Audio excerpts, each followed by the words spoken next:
Hey, hey. Hey, first one, huh? Yes, so. That's surprising. Usually, usually you're beaten to that.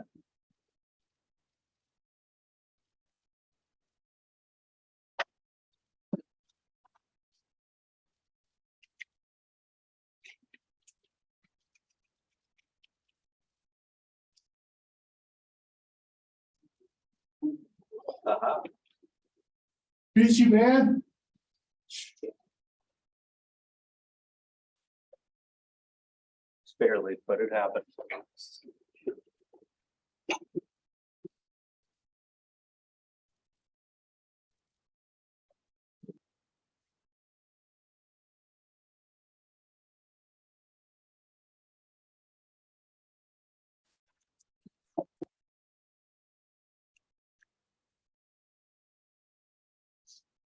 Oh my God.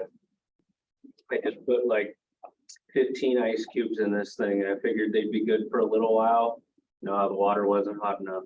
They started this big. They're all like this tiny now. What do you want today? Nice and toasty. I just say just how I like it, but that's a lie. That's the exact opposite of how I like it.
Show up today.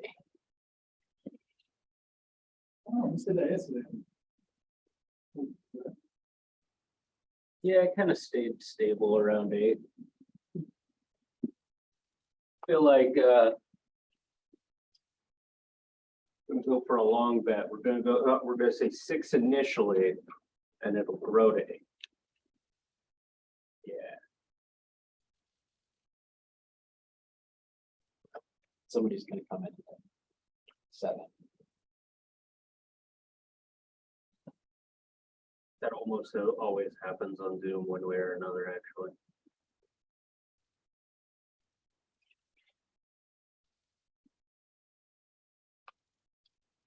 There's one person.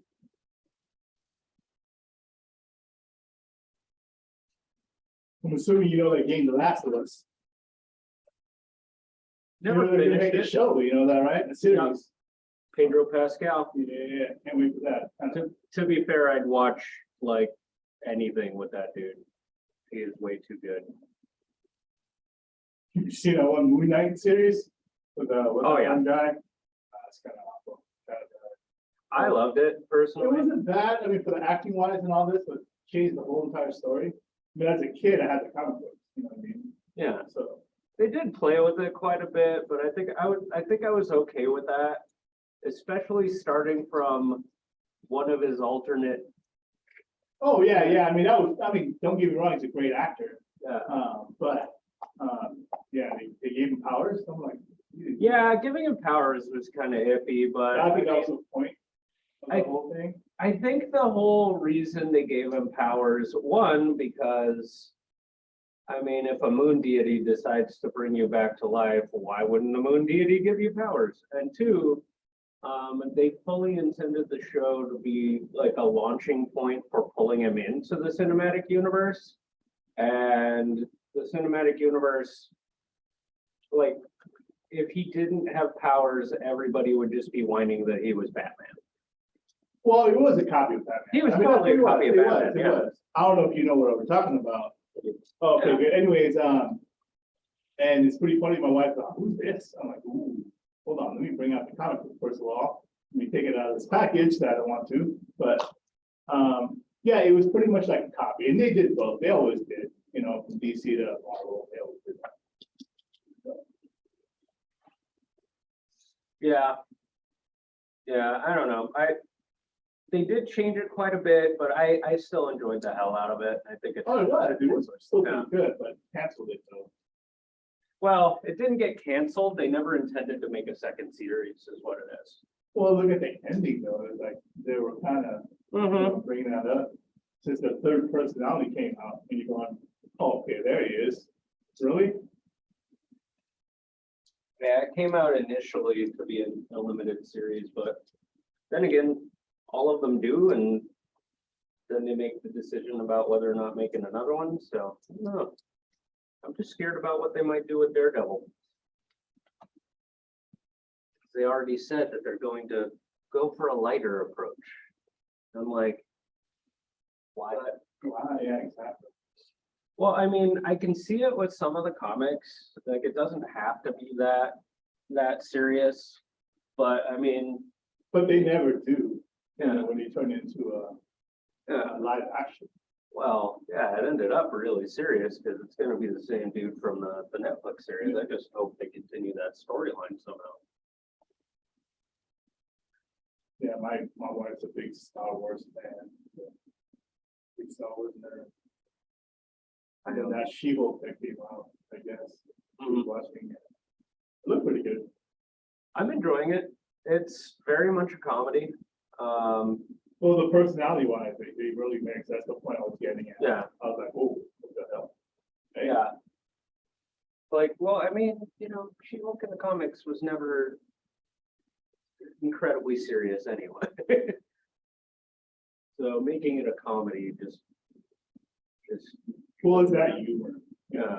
So especially for the Hulk itself. naming it She-Hulk Attorney at Law. Maybe Perfect, you know. it made me Perfect for- very hopeful for some type of like, I know it's a stretch, but I was a big fan of the cartoon Harvey Birdman Attorney at Law. And I just wanted a little bit of that. It's like, I felt like them calling it Attorney at Law, one was pointing out that she was an attorney, and two, feel like they were leaning into that. That like, hey, this is gonna be that kind of humor. It's not quite that far, but yeah, it's working for me. Another episode out today and I gotta go home and watch it. And tomorrow, back to work. I just finished that Halo season, actually. I didn't even try it. Actually, you know, the actors and stuff pretty good, but, you know, always changing. So it wasn't too bad. It wasn't too bad at all. I was kind of surprised. I heard it was tangentially related to Halo. I stopped watching it when they revealed Master Chief's face. Oh, yeah, dude, they're always taking off the head. Yeah, I mean, they're going to, I mean, he's not gonna wear the whole entire show, right? I know, but They- there was. I mean, he's a badass, don't get me wrong, but yeah, they took out the head. It was kind of disappointing. His helmet, I mean, They could their have gone, helmets.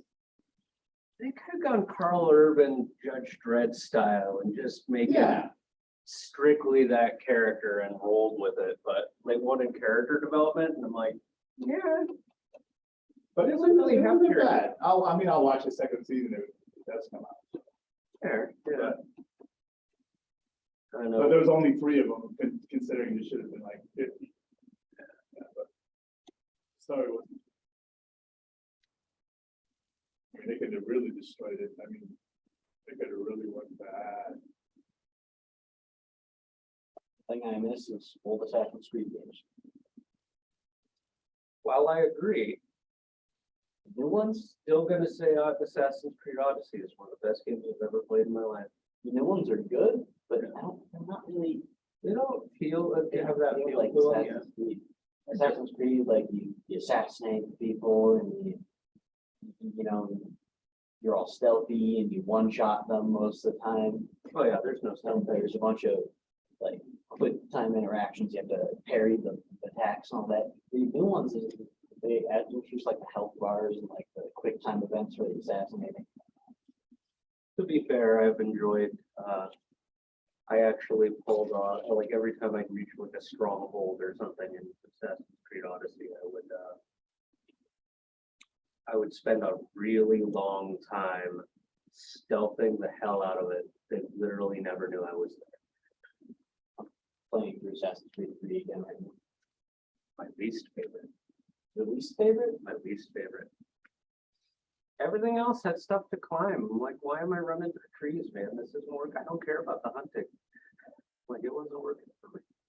So this is the moment when I realized that it's already 2 after, and I was Only 3 people here. horribly wrong about how many people would be attending tonight, because we have a total of 3. Well, hey, that might actually make it quicker. Make it quicker, you know? Okay, all right. Slightly painful.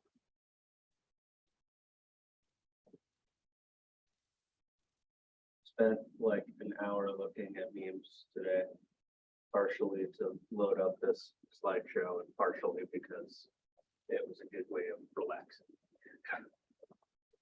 So I love that stupid joke.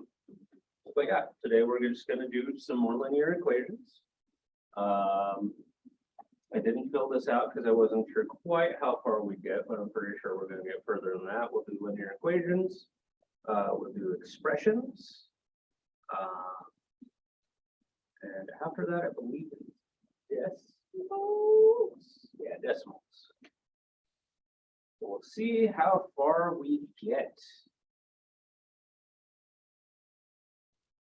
Of course, I like reviewing.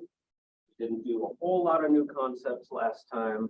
And since today, everything's going to be building on linear equations from last time, I'm not going to do a ton of review on that. So we're pretty much just going to do a couple of proportions and continue on with the linear equation stuffs. So, as I've said before, a proportion is 2 ratios equal to each other. So as long as there's a proportional relationship between a few things, you can usually figure out an unknown. Case in point, taller objects, just based on shadows, that's pretty much the go-to when it comes to proportion problems. I'm not gonna lie. Ends up being pretty useful later on when it comes to similar shapes, which boils down to, hey, these shapes are roughly the same shape, but they have different lengths of the sides. So those all have proportional relationships, and that's where this gets built onto, is into some geometric stuff. I mean, if you think about it, most proportional relationships are kind of geometric anyway.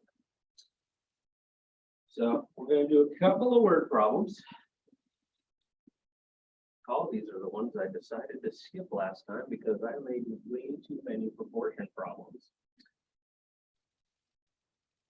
So the number 1 is actually what I used as an example in the slideshow initially from last class. This one, if a factory can produce 45 cars per day at 70% efficiency, how many can it produce at 100%?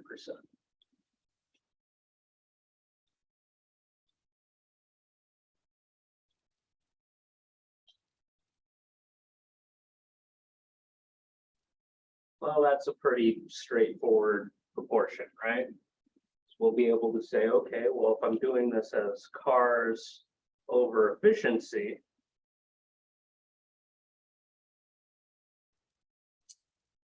then I can do 45 over 70, And since we don't know how many cars here, we can just use any variable. Okay, go with the standard X, and that's over 100%. Now, if you're familiar with percentages at all, converting them to solid numbers, you might wonder, hey, why am I not moving over the decimal? Because when it comes to doing math with percentages, usually you have to convert them to a decimal before we get this far. And the thing is, when we're doing them as proportions, it doesn't matter if I have 0.70 or 70, as long as I keep those numbers at the same scale, then the proportion is fine. So this would actually yield the exact same answer as this. These are completely,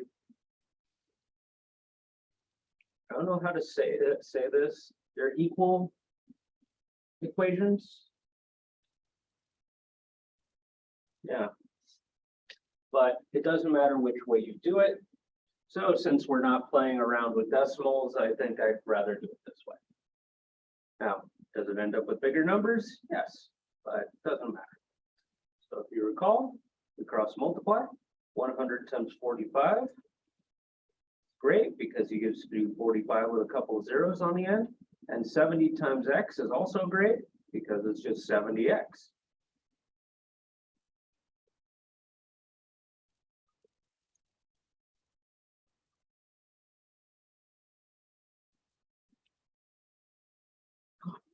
A bunch of people just randomly show up in the next 10 minutes.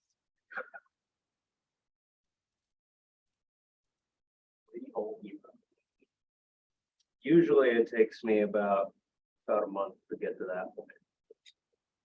This is accelerating. Yeah, we're accelerating everything here. It's great. So we're going to divide both sides by 70 to get the x alone.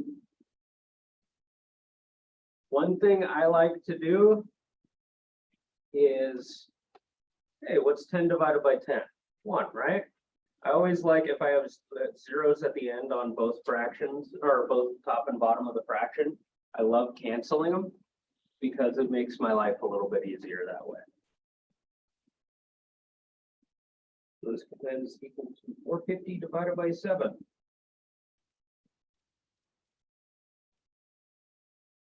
Don't get the nicest number. We get 64.2857, blah, blah, blah, blah, blah. But since this is a word problem, you want a solid answer. How many cars can be produced, at 100% efficiency? We're not going to say 64 cars in a trunk. We're going to say 64 cars because that's the total that can be pulled off in one day. So we can kind of round to the nearest whole number at that point. And where you round just depends on the problem. Would it be incorrect to say 64.2857? No, but that's not a car. Yeah, it's some pieces of cars, It's a couple of axles with some wheels on them. All right, so let's look at the next one. We have Maddie is carrying a 5-liter jug of sports drink. That weighs 7.5 kilograms. He wants to know how many kilograms a 2-liter jug would weigh. What is the weight of the 2-liter jug? Okay. Nice quick setup. We have that. But we just need to know, okay, we'll have the liters over the kilograms. And again, it doesn't matter if I flip that upside down. I can do the kilograms over the liters. As long as I keep the proportions straight, we're peachy. So 5 liters goes with the 7.5 kilograms. And 2 liters goes with, well, we don't really know how many kilograms that one is. So we throw a variable at it. We see what sticks. All right. So as usual, we cross multiply. X times 5, love it, 5x. 7.5 times 2, that one's 15. And you can see that when I divide both sides by 5 to get the x alone, it's going to work out really nicely and give us 3 kilograms for the weight.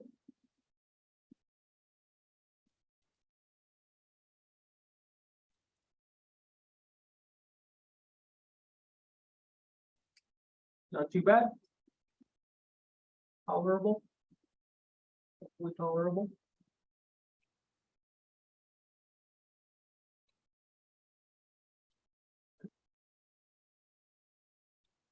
Do another. Like it can eat 21 hot dogs in 15 minutes. He wants to know how many minutes it would take her to eat 35 hot dogs if she can keep up the same pace.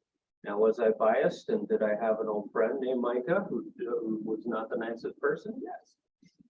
Is that why if somebody's eating a ton of hot dogs and has the same name and a problem I wrote? Maybe. Solid maybe.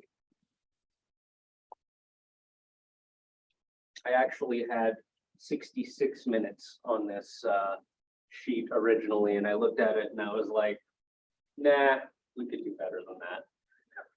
So I dropped it to 15 earlier today, just for fun. We got 21 hot dogs, 15 minutes.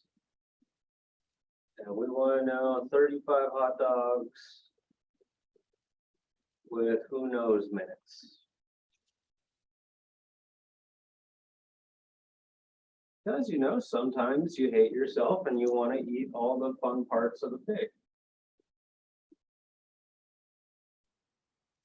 Okay, this process. Like when I found out what was in those beef sticks you can get at the gas station, I was like, ew, I'll never see eat one of those again. Took me a week. Just went back, started eating them. I don't care. Okay. So we do hot dogs over minutes.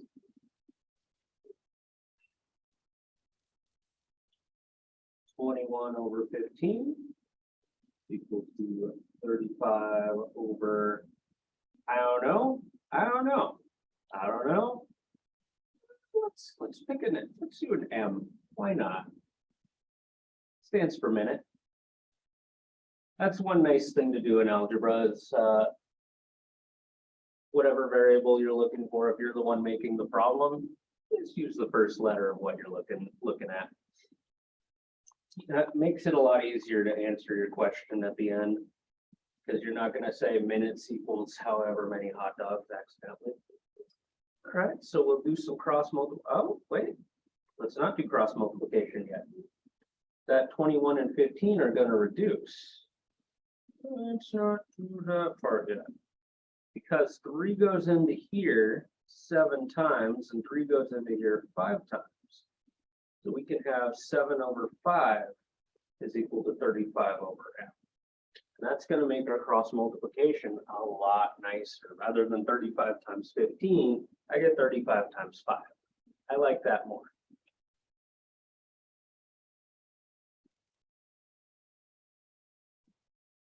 Cool. So 7 times M, 7M. 5 times 35, that's 175. 7 probably doesn't go into there.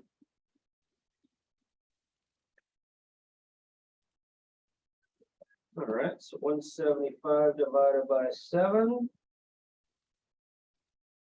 Oh no, I'm horribly wrong, aren't I? Because if 7 goes into 35, it's sure as heck going to go into 175. Yeah. Hey, how many quarters do you have if you have $1.75? 7 of them. So the answer is 25.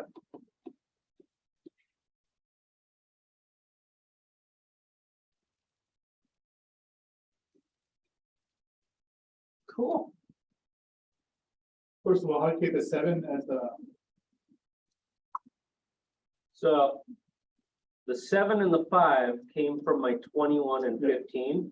They reduced because 3 goes into both of these. So they reduced by a factor of 3. So 3 goes into 21 7 times and 3 goes into 15 5 times. So we end up with 7 over 5 instead of 21. so using the 7 on the bottom? Oh, this guy? Yeah. Oh, just because we have 7m equals 175, this is the point where we're getting that m alone. So we're dividing both sides by 7. Okay. You should have a different colored ink for when I do that stuff. This is kind of ambiguous, isn't it?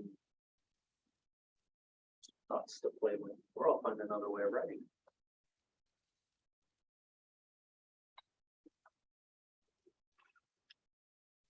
Okay. Cool. So assuming we're good on proportions, let's go back to the linear equations we were playing with last time. So linear equations. Again, equation is a mathematical statement equating two sides of an equal symbol to one another. So when we're playing with linear equations, these are the basic ones. They're equations with 1 or 2 variables. We're not going to play with 2 variables for a while. I think actually.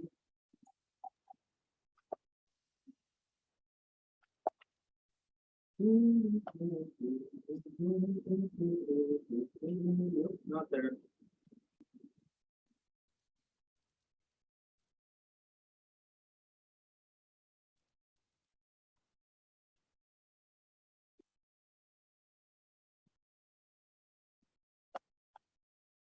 Couple weeks.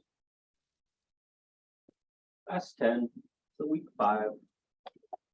Right near the end of the class, we'll start playing with two variables. But once you start playing with the 2 variable ones, we'll be doing them in terms of using them for graphing. Because if you have one equation, you can solve with up to 1 variable. If you have 2 variables in one equation, there's no way to solve for both of them. At that point, it gets a little trickier. Then we jump into what I was going to be teaching in the next class. All the way at the end, we start playing with systems of equations. That's the only way you can really safely solve 2 variables. Because, I mean, if you have 2 variables, you need 2 lines of stuff to be able to figure that out with. You have 3 variables, you need 3 lines. You have 4 variables, 4 lines, and so on. So right now, we're doing with linear equations. We're going to be playing with the 1-line ones. So we're going to have 1 variable.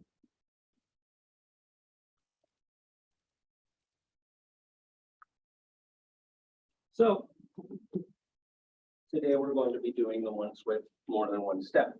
Last time we did some nice ones. Every single one of them we had 1 step. They were kind of easy to do in our head, but the more complicated they get, well, it starts getting a little harder to do in your head. 2-step examples you can do in your head. But once you start doing like 3 steps, 4 steps, 5 steps, that's where the actual methods of algebra become kind of necessary. So what do you do when you run into 2x plus 3 equals 7 or something similar?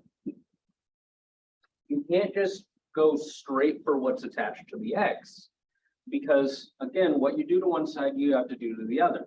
You can't play around with just one part of one side. If I divided that x by 2 and the 7 by 2, I would also have to divide with the 3 by 2, and that would cause a mess.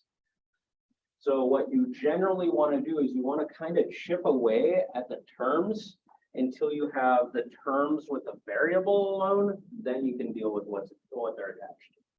So something like this, the 3 is in the way, so the easiest thing to do right now is to get rid of the 3. So you could subtract 3 from both sides, and then you'll have 2x equals something. Then you'd be able to divide by 2, no problem.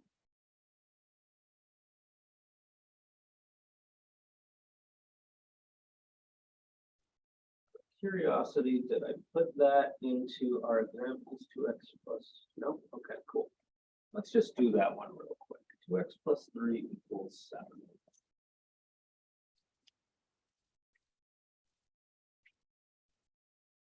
Four people. Four people. Slight improvement, I'll take it. So we have 2x plus 3 equals 7. And again, you can't just, well, okay, here's the thing about can't. You don't want to. So I'm going to show you an easy way and a hard way of doing this problem. One way is the way you're going to do all of them. The other way is the way you would do it if you're insane. Now, as discussed, I can't aim just straight for that 2 because if I do, I have to divide everything by 2. So the easy way to approach this would be to subtract by the 3 on both sides. If I do that, then what do I have left over here? Just the 2x. 7 minus 3, we have a 4 here. Oh, cool, I like this answer because I can now divide by 2. 4 divided by 2 is a 2. So nice, neat, simple. There we go. We just kind of get the term with the variable alone first. So we get rid of everything else. Then we can attack what's attached to the variable.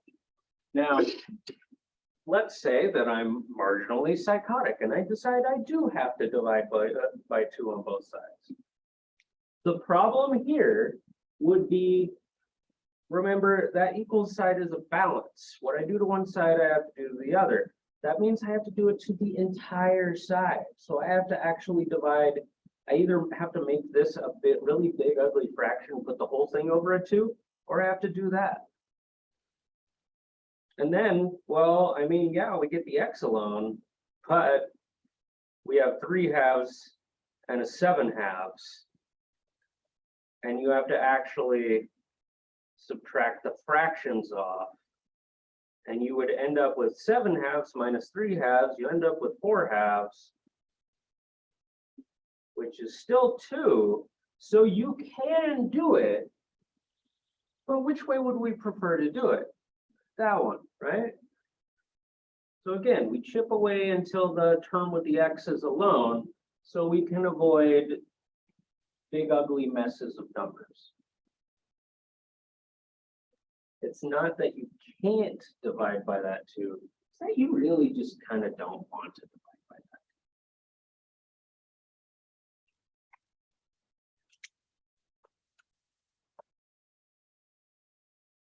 So that takes us in to the concept of like terms. So like terms is extremely important. It's like, you know, the whole apples and oranges thing. You can't add 2 apples and 3 oranges and say you have 5 apple oranges. Or 5 apples or 5 oranges because they're 2 separate things, right? So that's the idea behind combining like terms. Sometimes you have multiple terms that have to be combined before we can work with them. So you find terms that fit together. Like in this case, we have 2x plus 3x plus 5. So we would look at this and say, oh, we got 2 terms that have an x on them and 1 term that doesn't. Okay, so what does those mean? That means I have 2 x's and then I have 3 x's and then I have 5. Well, why am I saying I have those 2 things separately, right? So those can go together. So I have 5 x's. So essentially what it ends up boiling down to is as long as the term has the same, I guess I could say the same configuration of variables, then you're good. Because if I had, not gonna be a fun example, but if I did have an apple orange, I could combine that with another apple orange. If I had an XY, I could combine that with an XY, but I couldn't combine it with an X, and I couldn't combine it with a Y because those are two separate things. Is that a fun way of thinking? Yeah. And the constants, the integers, those, as expected, those go together with each other, no problem. And once you start playing around with variables and stuff in algebra, what we've been playing with and calling integers, another term we have for them is constants, because, well, 2x has a variable in it, right? So it varies. 5 doesn't have a variable in it, so it's constant. It's always going to be a 5. So you'll see the term constant when you're playing around with stuff. Say if you look up some of this stuff on the internet and you're trying to figure stuff out and you see the phrase, oh, this has this number in front of the variable and this constant. Another,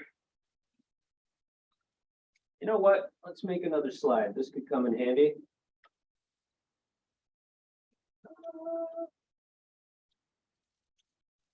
Let's just make something up entirely. So let's say that I have, for example, let's say I have, say, 5x plus 2. Let's name all of those things. In this case, the number attached to the variable would be called the coefficient. That's actually the name for whatever's attached to the variable. So the coefficient of 5x is 5.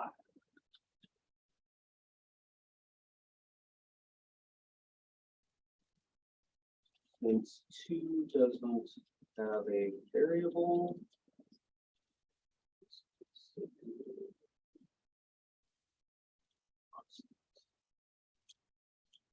so if you're struggling with math, you look up problems on the internet, and you'll start seeing the phrases coefficient, constant, all that stuff. All it means is coefficient is the thing on the variable, constant is solid numbers that are just kind of hanging out. Not a whole lot more than that.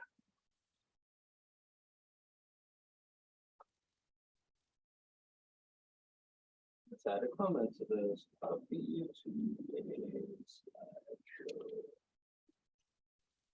literally have like a master slideshow with the entire class on it. Now it's in a different order than I decided to teach this class, so I'm having a lot of fun with that, but it works. So past that point, I do have a slide on evaluating expressions, but not what an expression is. Yeah, bear with me here. It's gonna look dumb. Hi, little fella. No, no, no, no, no, no, no, no, no. Huh. Okay, never made one. Whatever.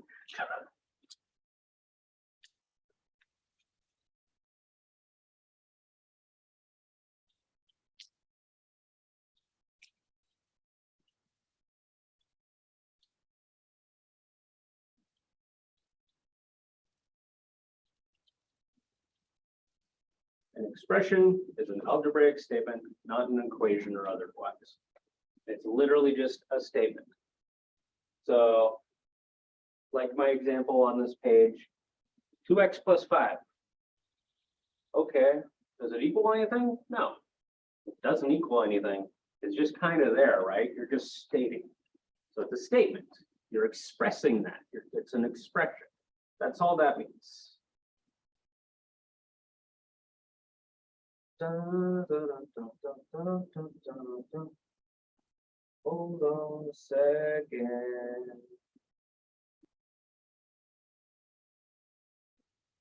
Having to pull something up.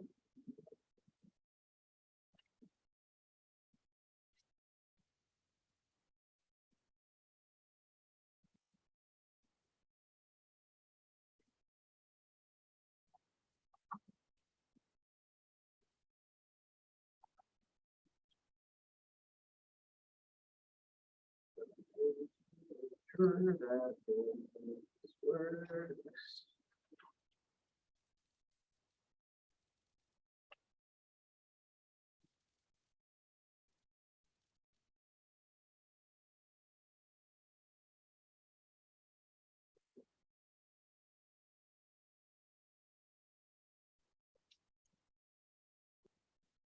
Awesome.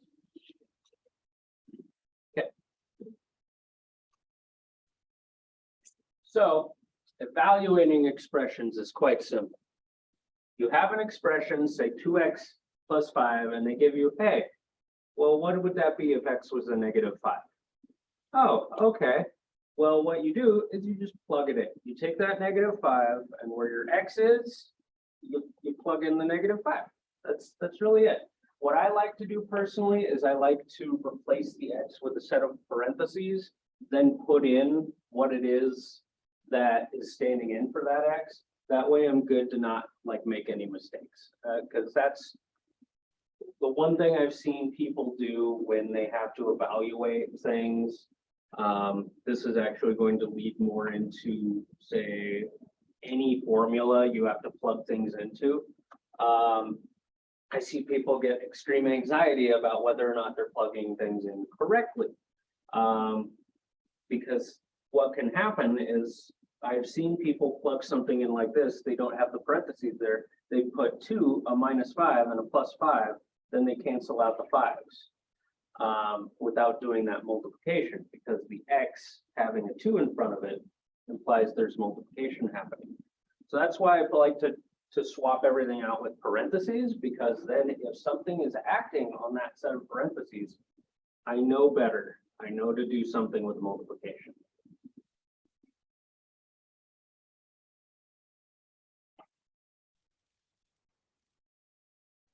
Look at that, a bunch of equations. Love a bunch of equations.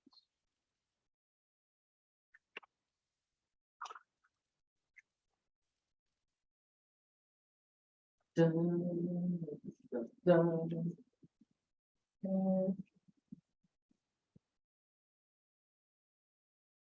Gonna write down the first couple.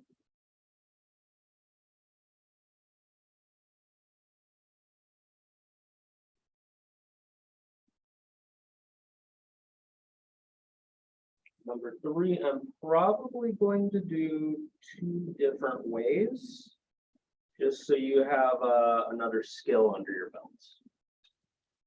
I'm just going to start off with the first couple. Those ones are a little quicker, because I mean, hey, we've been doing stuff like this already, right? We have 5x is equal to 105. So 5 times x is 105. How do I find out what x is? Get rid of the 5, right? I'm going to divide it off.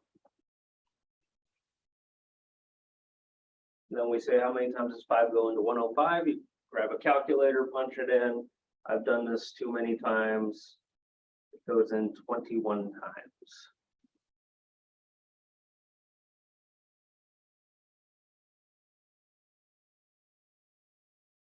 Okay. Remember, algebraic equations, linear equations, the goal here is to get the variable equals something. Once you get that, you're done. Like number 2 here, we have 34 is equal to a y over 3. Well, if it's over a 3, that implies one of 2 things. It is a fraction, and you can also look at it as a y being divided by 3. Both of those things are true, but for the purposes of us solving it, let's look at it as division, right? That's effectively what's happening here, right? The y is being divided by 3. So if I want to get rid of that 3, I'm going to switch it to multiplication. So I'm going to multiply both sides by 3. That's going to cancel out that 3 on our right. We have 3 times 34 on our left. That's going to be 102 is equal to, and then since the 3's canceled over here, all we have left is y. And I don't care if I have y equals 102 or 102 is equal to y. Either way, the variable is alone. We have an equal sign and we have a number telling us that's what our variable is. So we're good.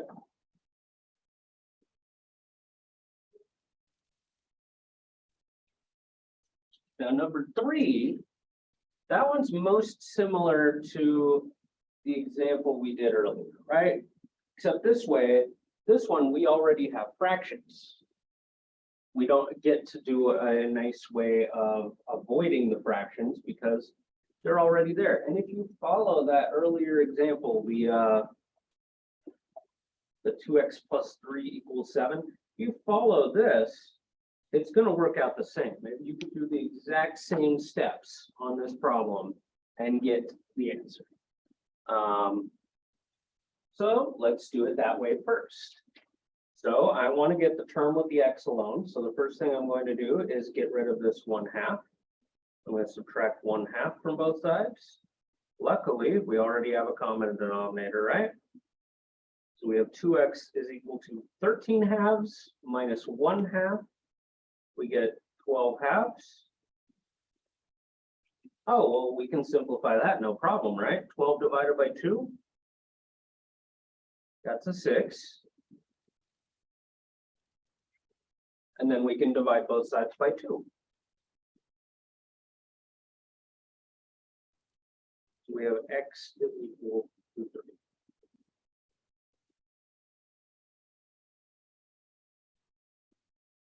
Now, like I said, I'm going to show you 2 different ways to do this problem.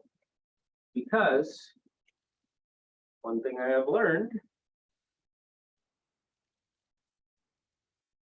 is that even though I try very hard to make everybody understand fractions, a lot of people are just going to still try to avoid them, right? So how would I avoid dealing with fractions in this? Well, remember the other method, the other way we did the other problem, where we attacked it and we did the same thing to each and every term, and it ended up overcomplicating things? Well, look at that line. That kind of looks familiar, right? That looks pretty similar to what we're dealing with. That was what happened if we divided it. It got more complicated. So what if I multiplied it? Maybe it would get less complicated. Kind of the inverse, right? Kind of the inverse happening. So one thing you can do is if you have a big ugly equation that has a bunch of fractions, they don't have to be simple, but what you could do is you could find a common denominator. You could multiply it by the common denominator.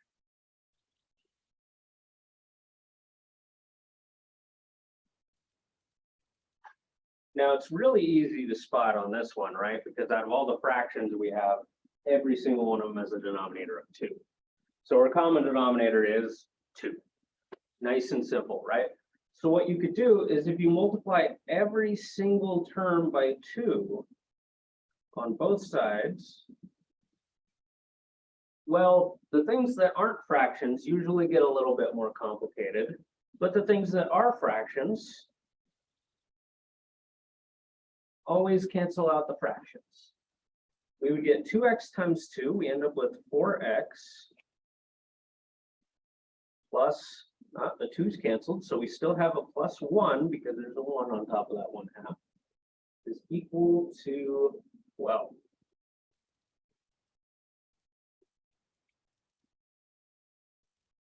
If you're thrown off at all by this level of multiplication with a variable, you can just say, hey, if I have 2x twice, what do I have? I got 4 x's. So that number just kind of multiplies onto the coefficient. So we have 4x plus 1 equals 12. And subtract that 1 from both sides. Did I break it? What did I do?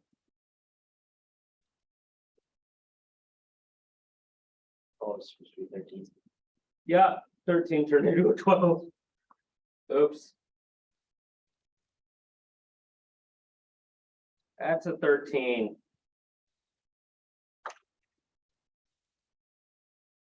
That was a 13 in the first place, and I copied it over wrong. So now when I subtract that 1, it should have been a 12. Then you divide by 4. And either way, we're going to get it through, right? So the question is, does it matter which way you do it? No. But what I'd recommend is, this is a good method to remember. That will come in handy in the future. Will it come in handy in the future in this class? I don't know. I haven't written the really complicated problems I intend to throw at you after the next lesson. It's gonna be fun. It'll be fun. I figure, hey, everybody's freaked out by doing percentages, by doing decimals, by doing fractions.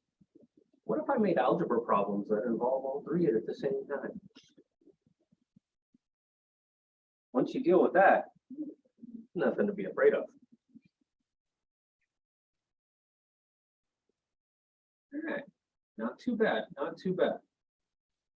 Let's do some more.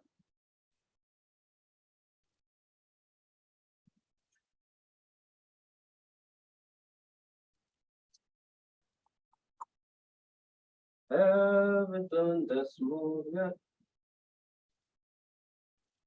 There we go. Normally, when I teach this class, I'll have decimals and percentages well before we touch linear equations. I felt like this was going to be a better way of doing it this time. So I killed the one that had decimals. That's the concept we will be touching them on in about, I don't know, 4 slides.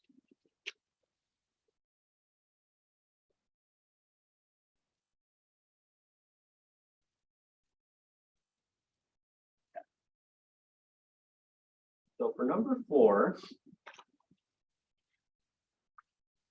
this one is one where we're playing with like terms, right? Because we have multiple terms that have that W on them.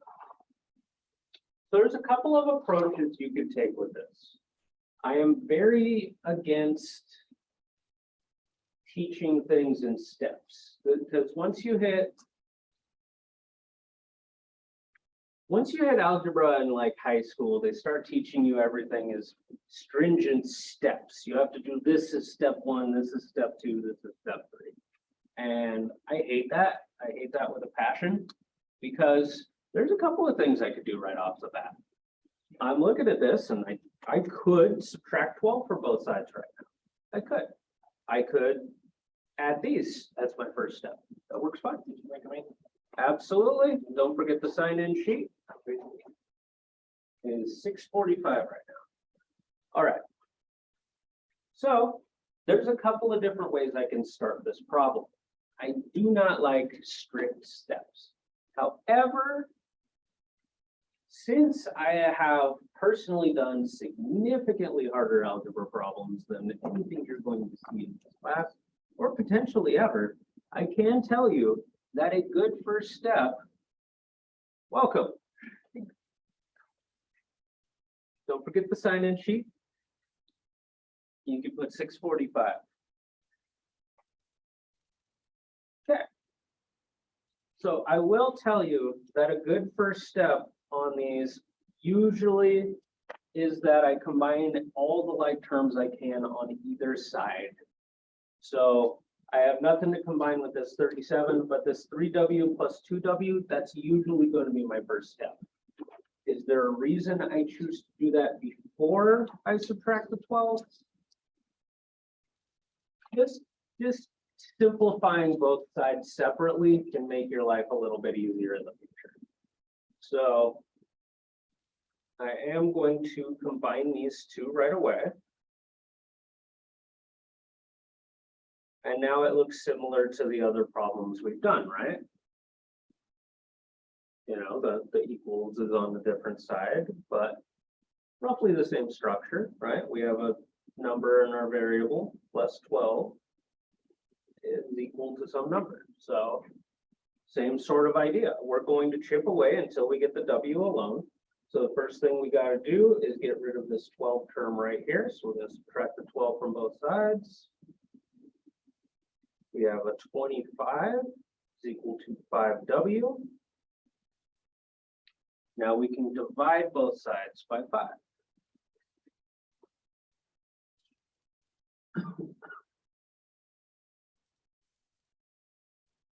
So we have W left on the right and a 5 left on the left.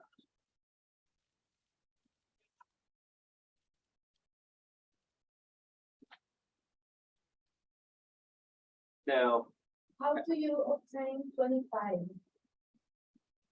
because we had a 37 up here, Mhm. and the next step from this line right here is going to be subtracting the 12 from both sides. So 37 minus 12, we end up with 25. Oh, Then we can divide the 5 over. Now, one thing you will find yourself doing as you get further in math is another way to approach this problem. I've already said before that I hate it when teachers combine steps. Because when you're learning a new concept, you tend to forget, you know, the basic stuff. But as you start learning how to do this stuff, you might look at this and say, okay, I can subtract the 12 and get a 25 at the same time as combining these. You can absolutely combine those steps if you want to. And it makes things a little bit easier, but only do that if you're comfortable. So I'm not going to be doing that in any of the examples as I write them, but that is something that is valid. Okay. Look at a couple more of these.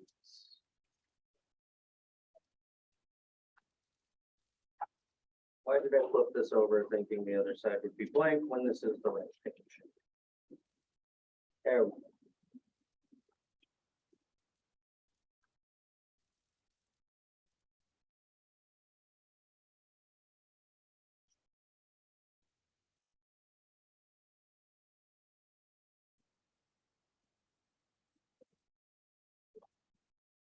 So this one is a good example of what I was talking about a moment ago. I figured that having one of these on the examples would be really, really useful for you guys because it demonstrates being able to tell what you want to do first. Because, you know, similar to the last problem, there's a lot of things you could do as a first step. I could subtract 6x from both sides. I could subtract 14 from both sides. I could do the same with any of these guys. The question is, you want to be able to get this thing to kind of flow smaller, right? You want it to be a little bit simpler with every step. And something like this, you might find yourself a little directionless. Well, where am I supposed to put all the x's? Where am I supposed to put all the constant numbers? So usually the goal is to have, well, you always end up with having x equals some number, right? You always end up with that. So your goal should be get all the x's on one side, get all the standard numbers onto the other side. We do that, then you're good. So you can see that because I've made this kind of complicated here, our first step is probably going to be some simplification, right? We don't want this to be nearly this ugly. So we're going to combine like terms. So the 2 and the -4 can combine. Those as well, those are going to combine. And actually, that's actually a good point. Descending order is something that you're going to start seeing when we get into harder algebra stuff. It's just a nice way to write things. So usually if you see like, if you see complicated math stuff, you're gonna see like x cubed, x squared, x, then a number. So the powers kind of go down. It's kind of nice to have your variables on the left and kind of moving down in terms of like complication, right? So it would probably be a good idea to actually do the 9x and the 2x first. So we'll put those together. We have 9x and 2x. We add the coefficients out front together. 9 and 2 is 11, so we have 11x. And then we have the rest of our terms. We have the 2 and the minus 4. Well, 2 minus 4, that gives us a negative 2, right? So we have a minus 2 hanging out there. And that's still equal to 14 plus 6x. So we've already gotten rid of 2 of our terms. Much nicer looking now, right? So the question is, well, if we're going to get our numbers on one side and our x's on the other, which way am I going? What I prefer to do, this isn't a strict rule, and it'll work out either way, but what I prefer to do is whichever side has the smaller x, so this one has 11x, this one has 6x, I usually subtract that one myself.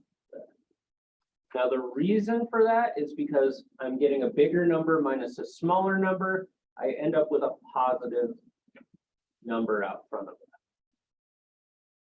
So all I'm doing by subtracting the 6x, if I subtracted the 11x from both sides, it would have worked out perfectly fine.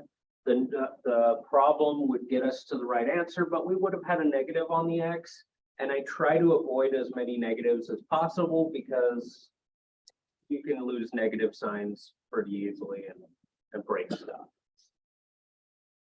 Okay, so we have 5x minus 2 is 14. We can add the 2 to both sides. And we have 5x is equal to 16. And then divide 5 on both sides. Does 5 go evenly into 16? No. Am I going to convert it into a mixed fraction? No, I don't like those. We're doing algebra. I'm leaving them. I'm leaving them as improper now. My main reason here is I'm not answering a weird question. I'm not asked how far away something is. I'm asked for what is x. So I got it. There it is, right there, 16/5. Do I care that that's a weird looking thing? No. Because as you do more and more algebra, you're going to get tons of improper fractions. And it's perfectly fine to leave them that way. Just when we're doing word problems, it's a good idea to switch them over, right? Look at number 6. Number 6 is actually evaluating an expression.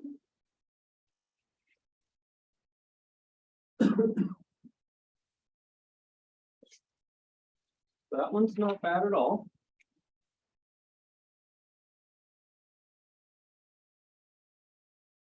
Five x plus 4 when x is equal to 7. Okay. Well, remember what I said about evaluating expressions. An expression is just a mathematical statement. It's just telling us, hey, 5x plus 4. Okay. What am I doing with that? Nothing, unless you're asked to. So we're asked to. What is it when x is 7? So we rewrite this thing, but instead of our variable, I like to put a parentheses. Just kind of mad libs it, you know? Then plug in what it is. We're saying x is 7, so instead of x, we have a 7. Now, personally, I'm usually just going to go ahead and plug that in when I'm making my parentheses here. But as you get more and more complicated stuff, I actually don't think you see it until college algebra pre-calculus. You end up putting full large things into there, and that's where the parentheses concept really comes in handy. So I figured I'll just throw that at you now because it'll make life easier someday down the line. Yeah, you're not gonna remember it by then anyway. times 7, 35 plus 4. Okay, what's 35 plus 4? 39. So 5x plus 4 when x is 7, 39. Do we have an x equals? No, because we don't have an equation. This is an expression.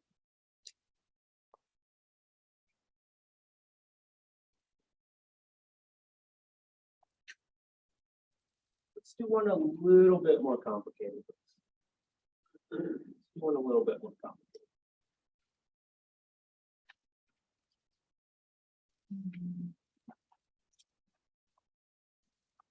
The next one, we have negative 2/3 x minus 4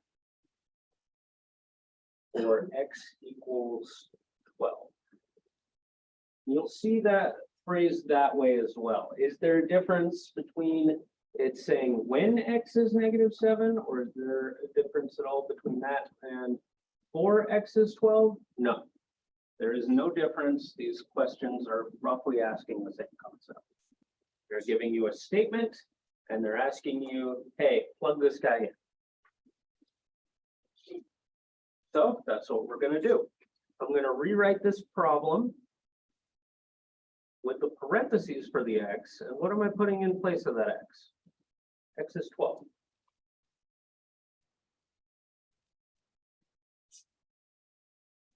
Now, one thing you'll find nice is that if we are plugging something in to a variable that's attached to a fraction, what we plug in is if it reduces nicely with that 3, we can do that. That is going to come in handy in a week and a half when we're doing graphing. That is a very useful thing to keep in mind. This 3 can reduce with this 12 and give us a 4. Now at this point, that 3 essentially breaks down into a 1, right? So what's going on here? Well, we still have multiplication happening. I'm going to rewrite it this way.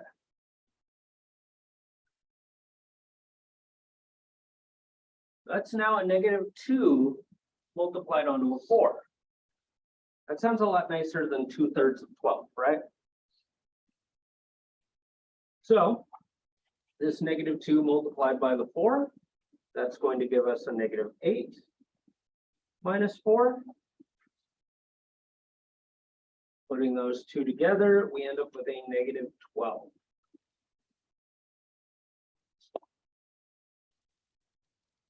Okay.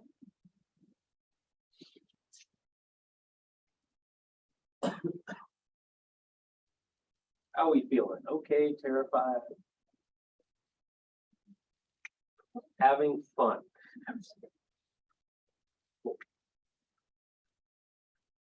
All right. That's all I have for linear equations today. Does anyone have any questions conceptually about any of this stuff? Oh, second I start making this thing taller, it wants to fall forward.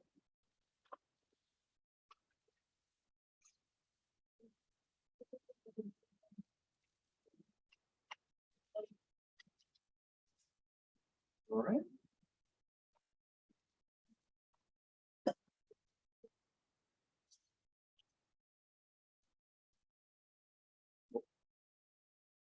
So let's move on. Moving right along. I got a bunch of stuff in terms of decimals. Now, most of the decimal problems we're going to do, I'm not going to have algebra problems for a lot of this, because if we can do a little bit of algebra, that's great. But the main thing with decimals is keeping them straight, right? So the word decimal actually means based on 10. It's from Latin. Decima means a 10th part. Case in point, if you hate your life and want to do hexadecimal, like I said before, that's 0 through 9 and then A through F in the same spots. because in that case, it would be based on 16 instead of 10.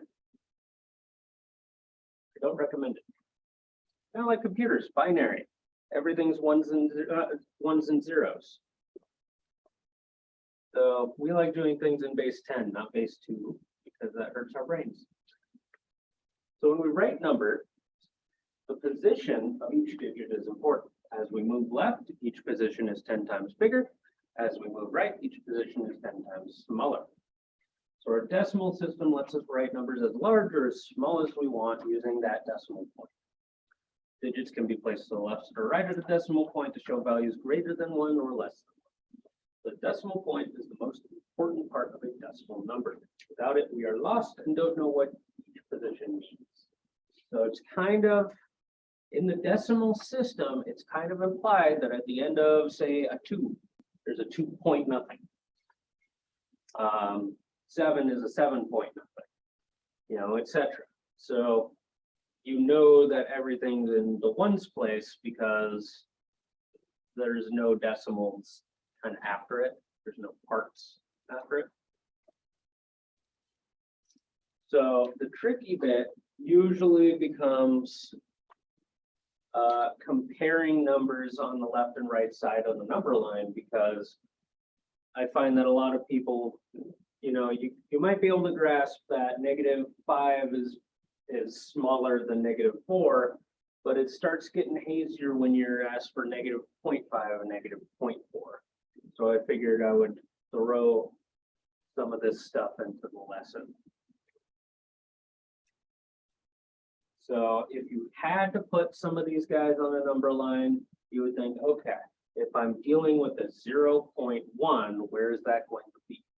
Well, since it's 1/10 of 1, that is 1/10 of the way from 0 to 1. So that's why it's hanging out right next to that 0. 1/10 of the way. Figured I'd have this thing pop up again. Decimal place value chart. We had this on day 1. We've been dealing with everything to the left of that decimal point so far. Now we're dealing with things on the right of it. So you just have to remember that every time it moves over, it's another kind of power of 10 down. So the first digit after the decimal point is tenths, then hundredths, then thousandths, 10,000ths, 100,000ths, millionths. I mean, at that point, you're not even going to refer to it as 100,000ths or millionths unless you really, really had to. Usually, you'll just be able to write down the number and count the zeros. So I'm not going to lie. A lot of times, it's just going to be like, you put the point, you remember there's 5 zeros, and then there's some numbers. Okay. So I figured I'd have something on here on reading decimal numbers because I found that that tends to be a little messy. So example 1, what is 2.3? You can look at that and say, okay, 2 is in the ones place. So we have a 2, and then the 3 is in the tenths place. So it's 2 3/10. Example 2, I actually found this one online. I thought this was really strange. So you can see the 13. That's not going to be a problem because the integer part you can just say. But the 2 digits on the right of that decimal point, the 7's in the 10ths position and the 6 is in the hundredths position. Now, I don't like the way I found this written. I don't like the 13 and 7/10 and 6/100. I don't like that. That's weird. That's a weird way of putting things. So what I like to do is I like to go out to that last decimal point and say, what position is this in? The 0.76, well, the 6 is in the hundredths position, right? So what I'm going to do is I'm going to say it's 13 and then 76 hundredths. So if you are dealing with, having to translate direct speech to math, this is roughly how I'm going to be looking at it.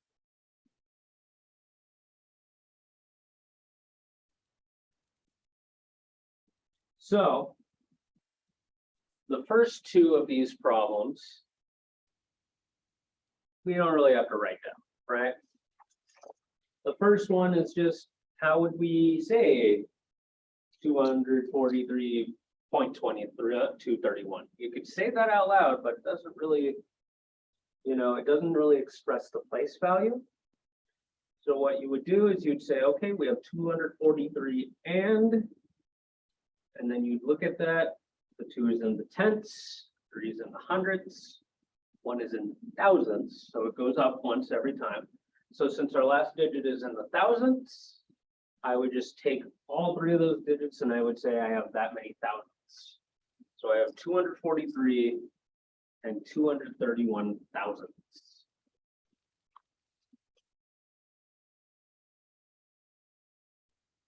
Now, number 2, what is the place value of the 7 in this big old number? And that one's a little bit more functionally important, right? Because sometimes you'll actually need to deal with rounding to the nearest whatever. So the question is, hey, what if we're given a number? What place value is that? Which whatever is that?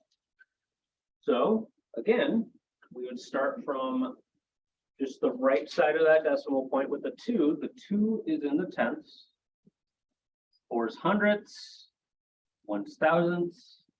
So 7 is hanging out in the 10 thousandths.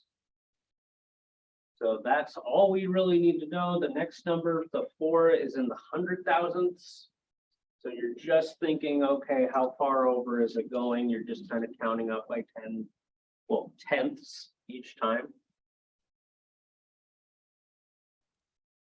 So 10 thousandths on that one. Now the rest of them, bunch of random algebra problems. Now you might say, hey Ben, you said that we're not going to have a ton of these. Yeah, I kind of like. I actually originally, this sheet was largely just asking questions similar to number 1. And I didn't find that particularly functionally useful. Because most of the time you're dealing with decimals, you're going to be doing math with them, right? Why do I want to turn this into an English lesson? Let's turn it into a math lesson, right? So that's actually why I decided to do linear equations before any of this stuff, because honestly, this is where the applications are going to be. So why not have this under our belt? I'm going to write out number 3. I'm going to give you the heads up. I absolutely pulled all of these off the top of my head earlier today. So we might end up with some weird answers. But the nice thing about weird answers, they're answers. So you get it and you're done. You don't have to stress how weird your answer is. It's just a number. All these are our numbers, right? In fact, this has the exact same structure of the first linear equation I gave. It has the exact same structure as the one with the fractions where I multiply through by 2. We just have something x plus something is equal to something. So we're just going to do what we got to do to get that x alone. We have the 0.4 on it, but we can't mess with that yet because that term isn't alone on this side. We've got to get rid of this 13 first. So we're going to do that first. We're going to subtract 13. Now what's 10.2 minus 13? I have no idea. I have no idea. I could probably do it in my head if I sat and thought about it, but I don't want to. I have a calculator. And when you're doing that test, you're going to have a calculator. So let's just use it, right? We end up with negative 2.8. All right, that's fine. So we have 0.4x is equal to a negative 2.8. Okay. Oh, I accidentally made one with a nice answer. Cool. All right, well. Is this problem any more complicated by the fact that we have decimals? Other than the fact that we're using our calculator? No, right? Because even though this isn't a number that we're used to using, it's still just a number. It's a number multiplied onto the x. So how do I get rid of it? Divide. We're going to divide both sides by that 0.4. Because it obeys the exact same laws as everything else we've done. 0.4 divided by 0.4, that kind of reduces, it cancels to a 1. So we just have an x over there, and it's equal to that thing divided by 0.4. All right, divided by 0.4, I get a -7. Cool. There we go. Not too bad, huh? So complicating these equations with decimals doesn't complicate them too much. They look more imposing, but they're not.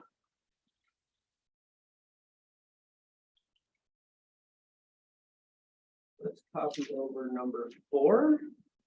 I have 0.24 W plus 5 is equal to 1/2 W. Aha. I've complicated this. Now I have a decimal and a fraction. How am I going to deal with that? Well, I can see from this, I only have one constant. I have that 5, right? That 5 is going to probably stay put. I'm not going to subtract it to the other side because it's not going to combine with anything. That's not going to do me any good. It's this 0.24 W that I'm going to bring over here, right? Get all my terms with the variable on one side, and then we'll be able to get our answer. But how do I combine them? If I know that I'm going to have to do this, I subtract the whole thing onto the right, but they don't combine right away. I can't just put these two numbers together. But they both have a W, so they do go together. You just have to clean it up a little bit, right? So you have two different options. You can convert everything to fractions, or you can convert everything to decimal. One or the other. Now, if I was to, let's have an example here. For example, if I converted everything to fractions, I would look at this and say, well, this minus 0.24, what place value is that for? It's in the hundredths, right? Well, this is a great application of that concept. Since it's in the hundredths, and I can say I have 24 hundredths, I can say that I have 24 hundredths. That is one way to do this problem, is converting it to a fraction. Now, I'm looking at this fraction, and that's kind of ugly, right?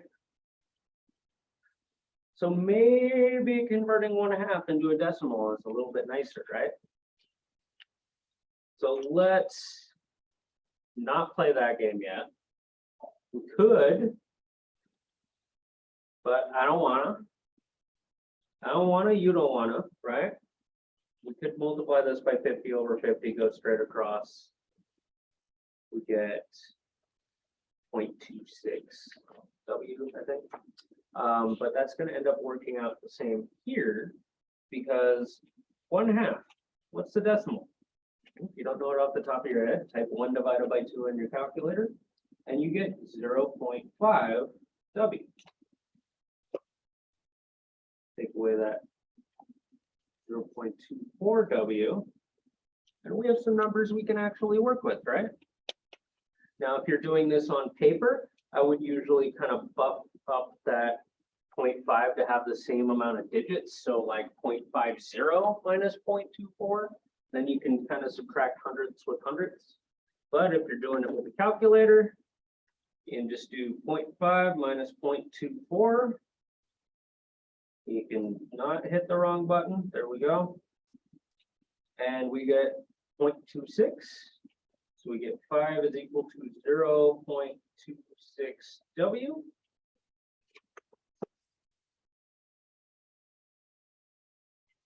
And then we can do what we do on all of these. We have a thing on W, we want to get W alone. So we're going to divide both sides by 0.26. Now we have the W alone on the right, but on the left, what do we have? I don't know. 5 divided by 0.26. Big ugly thing.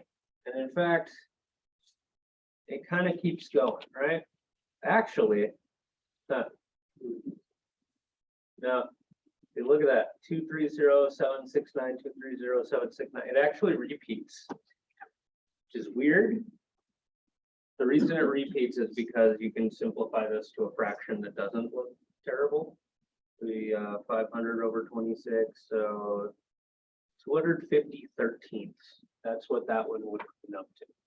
And since 250 13ths is a rational number, what we said about rational numbers originally, decimal,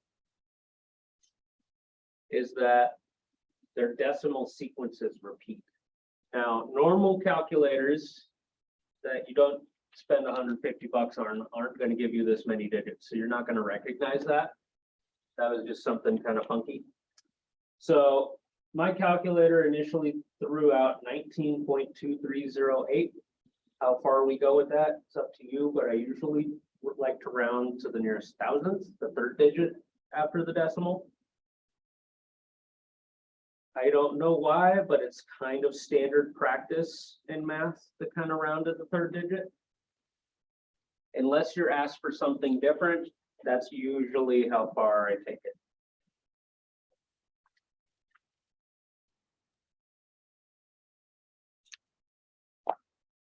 If asked why, again, I don't know, because hundredths isn't quite enough, thousandths, it's definitely enough, and 10 thousandths feels like overkill. So that's probably why we're at thousandths. But yeah, so we round it off a little bit and we call it good.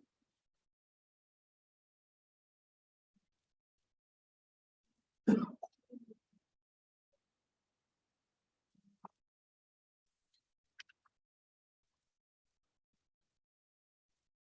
do another. Number 5 is 0.005y is equal to 12.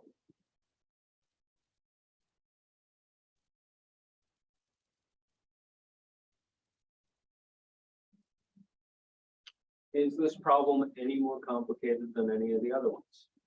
No, right? Because I don't care how many digits that thing is, it's just a number. It's attached to the y, so we're going to divide it off.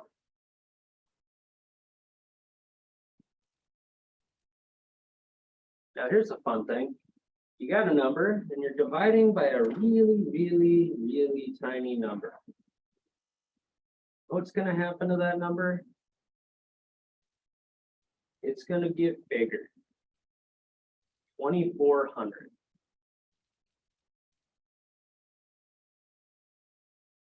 That is the entire purpose of this problem. It's simply to demonstrate. You got a number and you divide by a really, really tiny number. You end up with a really, really big number because, hey, how many times can you fit 5 thousandths into 12? Apparently 2,400, but just based on that question alone, you'd probably say a lot. You'd be able to fit 5 thousandths into 12 a lot of times. So that's what happens there. You're dividing it by a really, really small thing. So you're saying how many times does that really small thing go into there?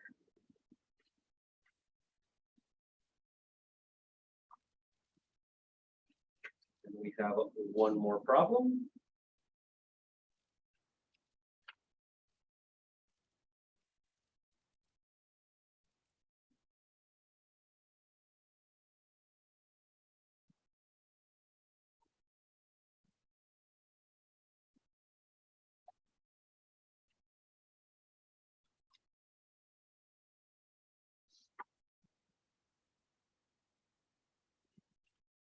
I don't like this problem. It's too simple. I feel like making it hard. I don't think I'm gonna make it hard. Okay. Well, if I leave this guy alone, and I don't mess with it, what am I gonna do to it? Well, exactly the same thing I do with all of them, right? I'm trying to get that X alone. So the first thing I gotta do is get the term with the X alone. So I'm gonna subtract the 1498.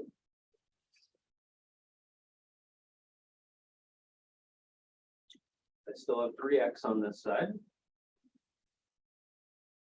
And over there, I have 231.02. And I am subtracting 1498. All right, weird looking number, but that's okay. The whole goal on these problems is to get you used to seeing weird numbers and saying, I don't really care what that is. I'm just going to write it down and I'm going to do my operations to it. It's not about being able to deal with large numbers. It's not about dealing with weird numbers. It's about recognizing that's just a number. And to me, as long as I got my calculator handy, that could be a 5 for all I care, because I know that whatever I'm doing to it is going to be the same operations that I do to any number. It's just a number. And what am I going to do to it? Well, we have 3x is equal to that, so I'm going to divide off the 3.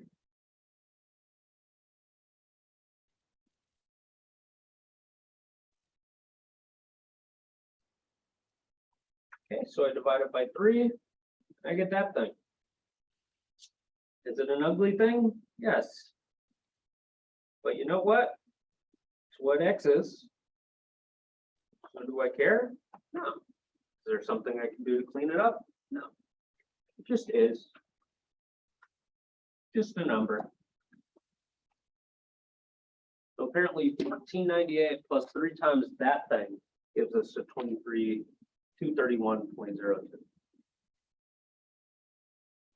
Just conceptually, that's all we're doing. We're just getting the x alone and figuring out what it should be. Okay.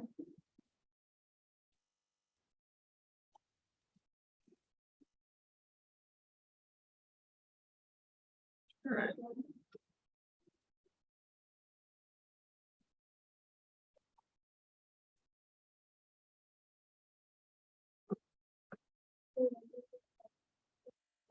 Comparing decimals. This one probably should have been a little bit before those random, not algebra examples, but whatever. So when learning with decimal places, it's good to brush up on the greater than and less than. As a recap, the greater than symbol always has the larger number to the left, less than symbol has the larger number to the right. Start from the earlier classes here to refresh your memory. So we got equals, we got less than, we got greater than. Believe it or not, you use the less than and the greater than when something is less than the other thing, and use the greater than when something is greater than the other thing. Pretty much, right? They're just symbols, and you can totally compare numbers that way. Speaking of, that's literally all we're doing. This is an accurate representation of everything I spoke with on a college, to a college advisor. Also, and if a college advisor ever tells you, hey, which meal plan do you need? Oh, just get the smallest one. You don't need anything larger than that. A lie. Survived many weekends on a box of chips. I can stretch a box of weekends really far. Yeah. Look at comparing these decimals. So the idea here is that we're going to have 2 numbers on each of these, and we're just going to compare them.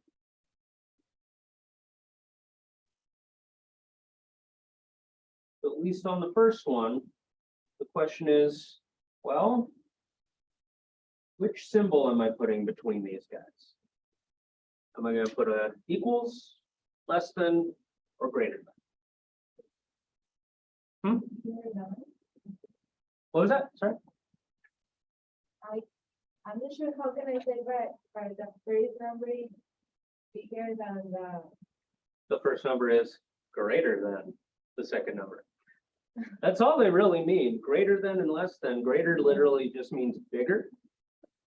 So in this case, you would say that, yes, you would be able to compare the decimal points and say, okay, well, right here, we can tell that that first one is bigger than the second one. So we can say that we're going to use the greater than symbol. I'm actually going to kind of double underline these because it totally look like a greater than or equal to symbol, and we're totally not dealing with those right now. I'll put more lines on them.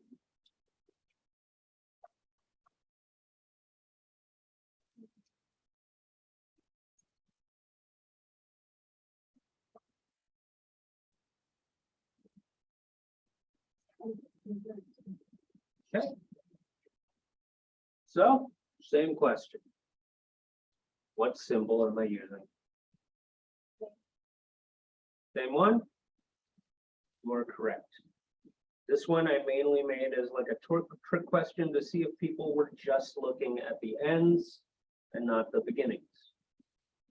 Because that is also a common mistake I see. That's why you'll see all of these problems and all of these math books and you're like, and they keep trying to trick me. Yes, that's the point. So you can catch them.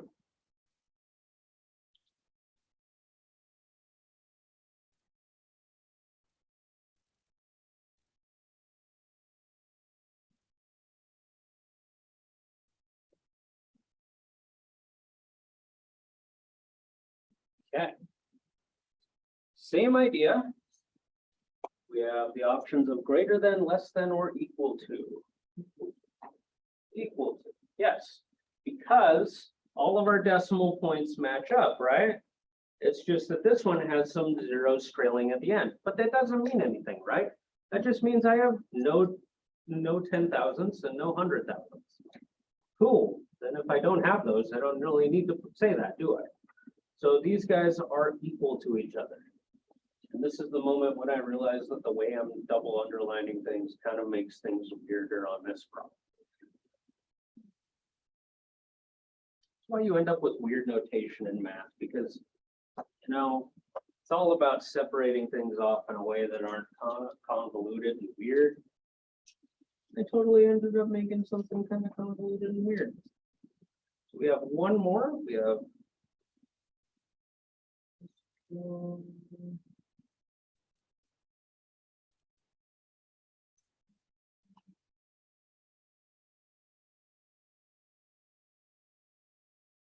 okay, same question, greater than, less than, equal.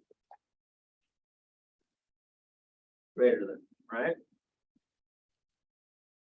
Another trick question. This one has 2 zeros because the place value is moved over. This one has nothing in the hundreds. This one already has 6. This one's definitely bigger.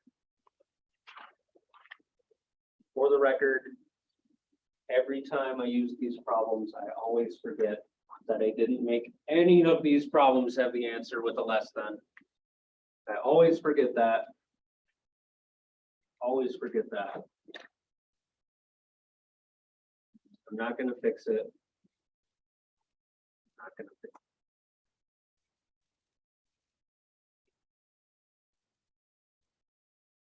I found this image earlier and I just fell in love with it. Just, that is beautiful corporate middle finger when you are telling somebody something. So percents, we're jumping into percents. Wow, we're actually gonna finish? No, I'm not gonna. Oh, no. So percents literally mean parts per 100 because the word itself is percent.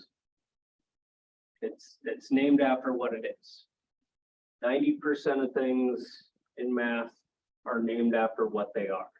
The other 10% are named after the weird dead Greek guy that made it up. But that's totally how it works. So based on that information, if you were to examine 25%, you could think of it as 25 out of 100. And you could also think of it as a fraction, 25 over 100. Then you could divide them, 25 divided by 100.25, you would have a decimal.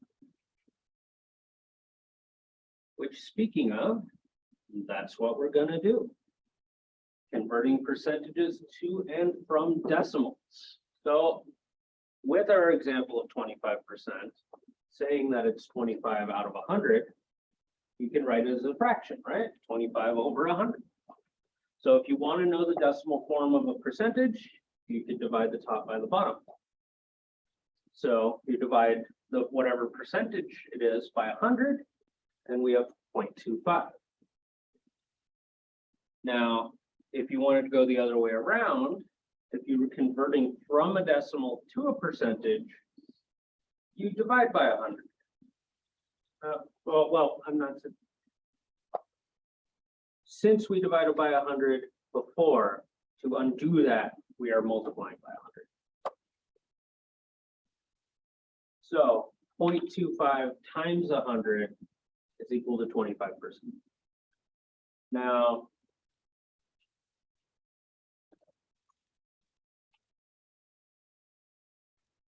since we are, if you notice, all that's doing is really moving the decimal point, the easy way of looking at it is converting a percentage to a decimal. You drop the percentage symbol and then move the decimal point twice to the left. So if we have 25%, that's 0.25. And the exact same thing goes the other way around. If you're converting a decimal to a percentage, you would move the decimal point twice to the right and add the percentage symbol. So 0.63 would be 63%. So it's all revolving around that hundredths place, right?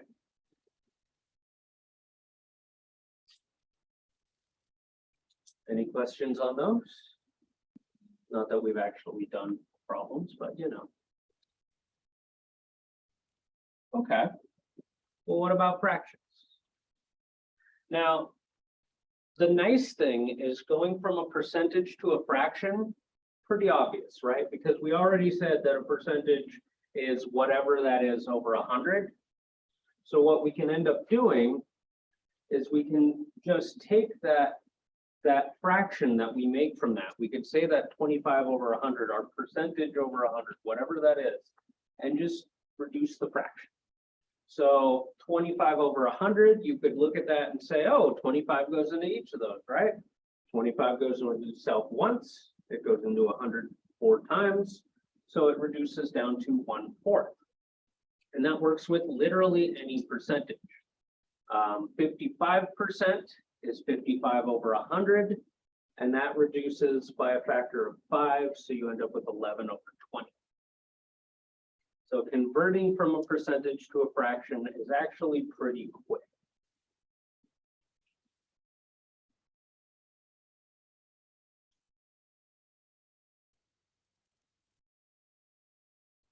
So, got a bunch of examples. Gonna make short work of these.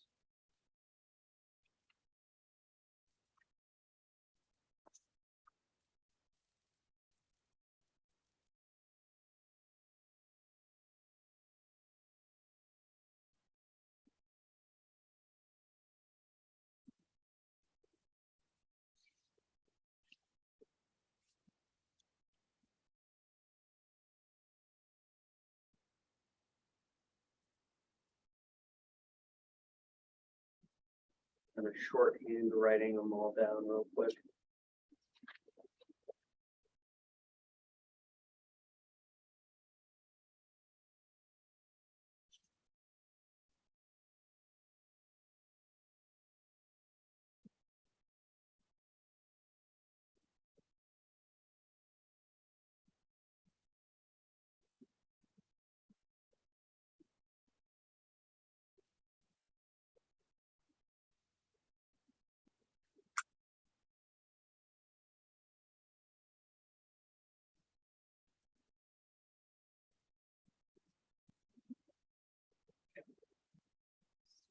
really cheap about that, and I just threw a dot instead of saying decimal or something.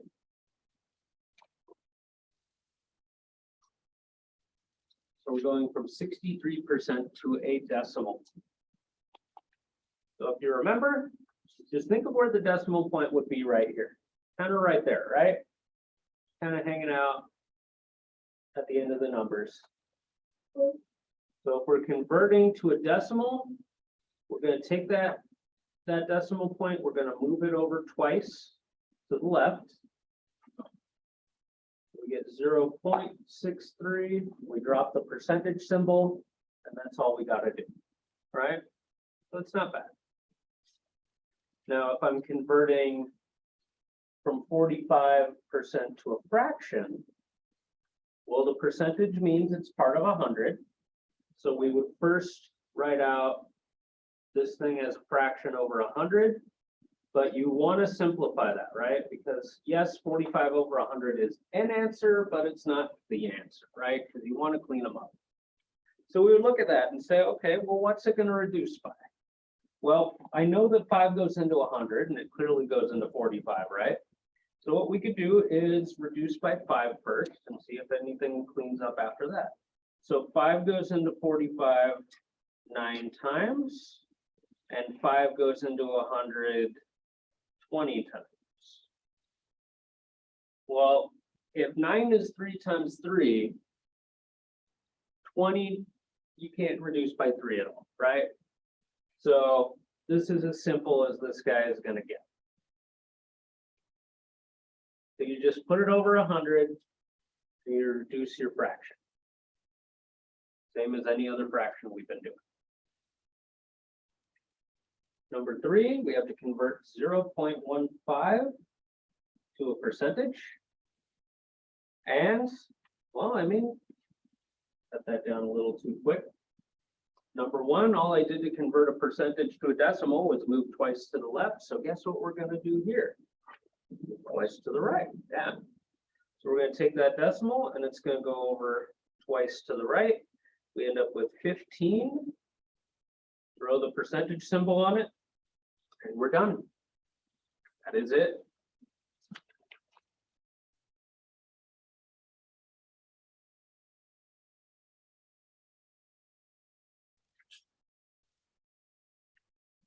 And the same sort of thing with number 4, but that one already has a decimal, right? Is that going to change things? No. The concepts that are outlined are still exactly the same. Nothing changes.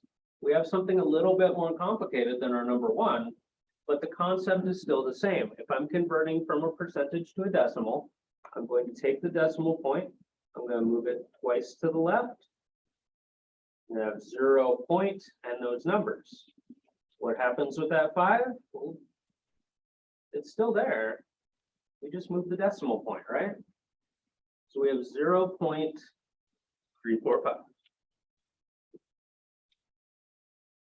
Really stretched to have interesting numbers, right?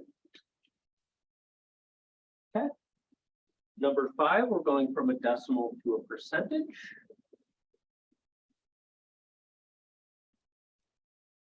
Same concept, right? The decimal is going to move twice to the right. And similar to the last one, we have a number out past that decimal point. Are we going to worry about it? No. We have the 5.3 now instead of 0.053, so it's still moved over just twice. And you add the percentage symbol. So the concept doesn't change. I could have 0.050003, and that decimal would still move over twice. Doesn't matter. Concept's never going to change. Okay. And then number 6, we have 60% going to a fraction. So you put it over 100. And the nice thing is that if you have zeros at the end of any fraction, you can cancel out the 0 with the 0. So this thing right away breaks down to 6 over 10. And then we can look at that and say, well, both of those are even. So 2 goes into each, right? 2 goes into 6 3 times, and 2 goes into 10 5 times. Right? Can't reduce any further, so that's our answer. 3/5. So, do we have any questions on any of this? Not too bad, right? Not too bad. Converting between these guys, not the end of the world. But it's a very useful concept to have because sometimes you're not going to see this as its own lesson, but you're going to see these concepts as parts of other problems. So as long as you can do each part of a bigger problem, you can do whatever, even if it's 100 steps. You're not going to like it, but you can do it.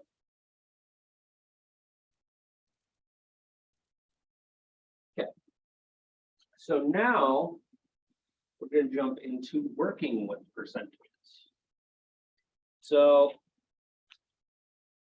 working with percentages, you end up with some pretty basic concepts where you start finding percentages of numbers, or, you know, what percent of this number is this other number. So the next several slides are going to be dealing with that rough concept of, you know, being able to play around with pieces of numbers and figuring out what the whole amount would be, or the part of that whole amount would be. So using some basic math, we can use percentages to give us exact values when comparing to a number. For example, what is 50% of 12? So you could convert the 50% to a decimal, 0.5, and to find the percentage of something, you would multiply. So you take that 0.5, you multiply it by the 12, and you get a 6. Now, anybody could probably answer, hey, what's 50% of 12? And they'll say 6, right? But this concept scales up to more difficult applications. If I asked you what, you know, 2.3% of 572 is, using this exact same concept, you'd be able to tell me. Wouldn't be perfect, wouldn't be pretty, but it's a concept, right? So what I ended up doing with these slides is I found myself kind of using the same rough structure, right? You know, the percentage and the whole number, and that'll give me part of that number, right? So I ended up figuring out that everything I was doing with all of these, they kind of wrapped around together and covered the same concept. So since they all covered kind of the same concept, I just kind of made a formula for it. And I said percentage times whole is equal to part. So as long as you keep that straight, then the next whatever amount of slides, not a problem, right?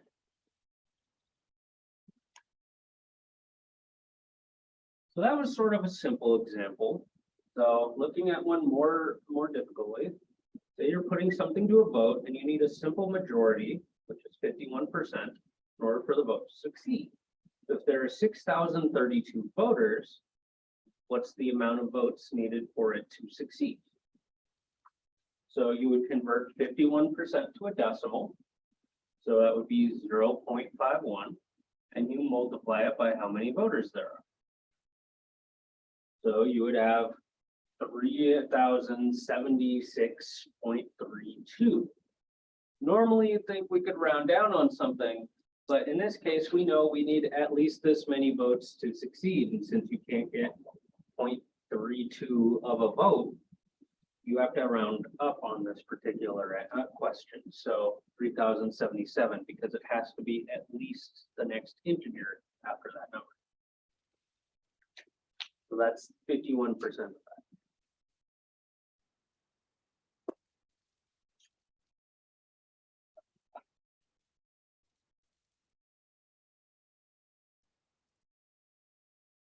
I just thought this was a weird picture, so I rolled with it.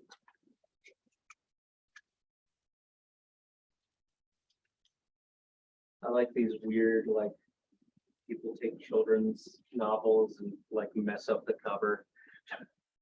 You do horrifying concepts, summoning my legions with me.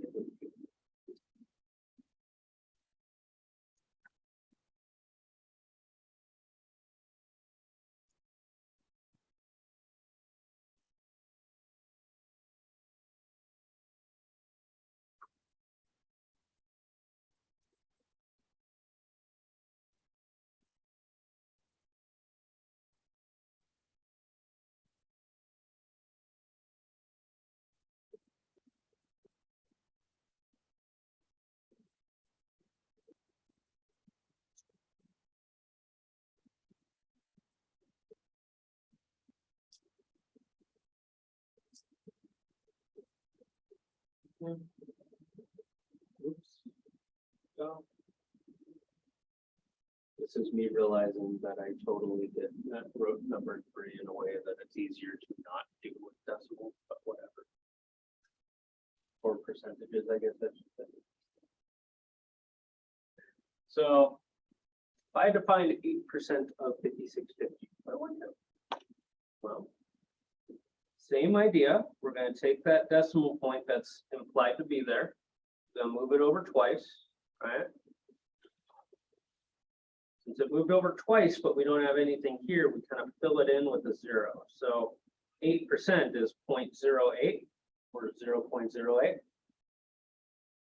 If I'm finding that of this number, I'm going to multiply it by that number, right?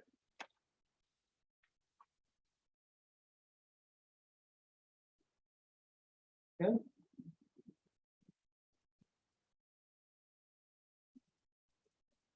So I multiply them, I get 452. Okay. That is it. Not bad, right? So 76% of 817, we do roughly the same way. Bring that over. Get 0.76. We're going to multiply that by 817.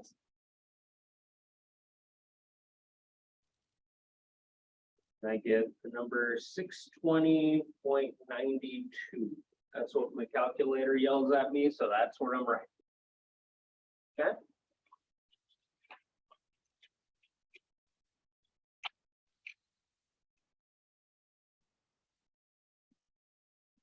And number 3, yes, I realize that the question itself would probably be easier if I just left it as a fraction, but I want to do these with percentages. So what I'm going to do is I'm going to take this 3/5 and I'm going to convert that to a percentage first. So we didn't really take a lot of fractions and turn them into percentages, right? So what we end up wanting to do is we want to end up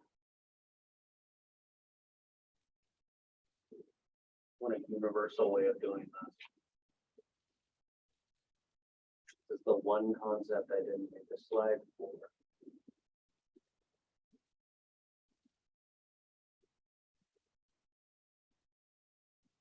Okay, it's going to be cheap. Type 3/5 into a calculator.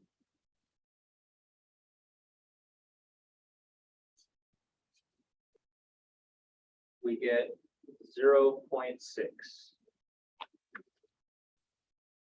Then convert that directly to a percentage by shifting that over. Now, we don't actually have to shift it over for what we're using, because remember, if I'm doing math with percentages, I have to convert them to a decimal. But just to know that we can, we know that this is going to be 60%, right? Because that decimal would move over. But that's not what we're going to use. We are going to use the decimal version of that percentage. Because, hey, that's what we always do, right? We're going to have 0.6 multiplied onto 5,600. Throw it at Mr. Calculator, and we get 3,360.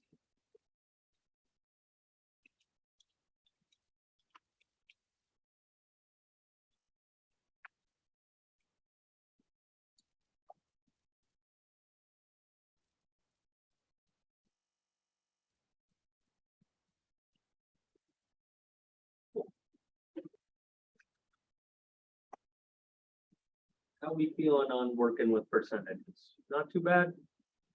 Not too bad.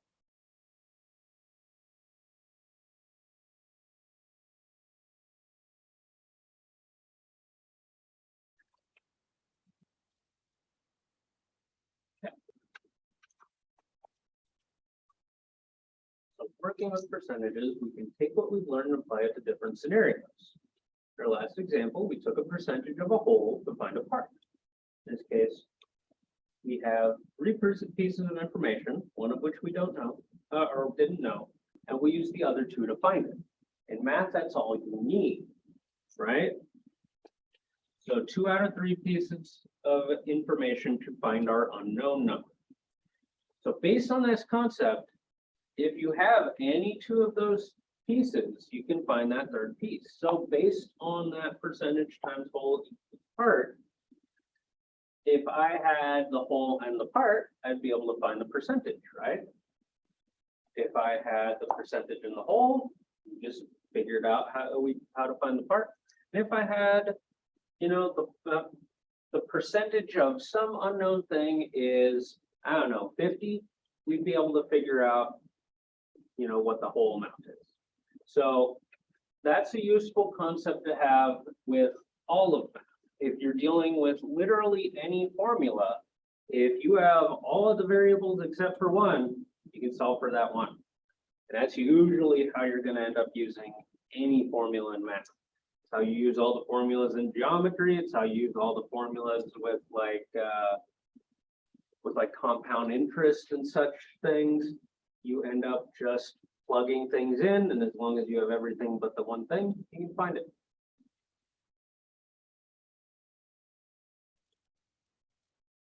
So as I put here, now I would only really do this if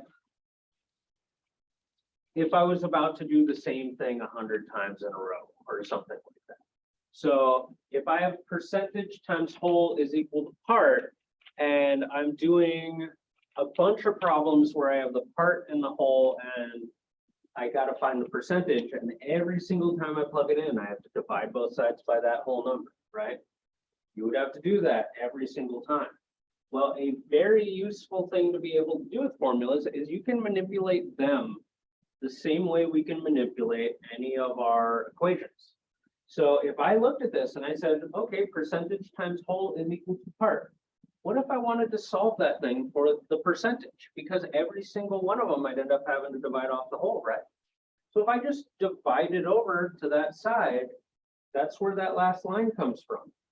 Percentage is part divided by whole. You can divide both sides by that variable to get a new formula. It's not really a new formula, right? It's just another way of looking at the same one. And my favorite example of being able to do that is, I don't know about you guys, but in elementary school, one of the formulas they made us play with the most was converting from Celsius to Fahrenheit.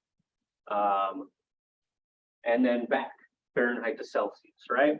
And you had two formulas, and they kind of had the same numbers, right? See if I can find them.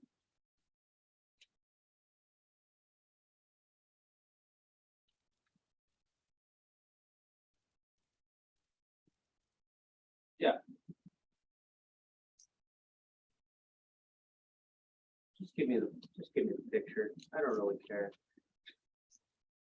Yeah, so something like this. And you would I had to memorize both of those as a kid, right? Now, what I didn't realize until I got higher up in algebra is that literally these are the exact same formula, just one of them they solved it for F equals, and the other one they solved it for C equals.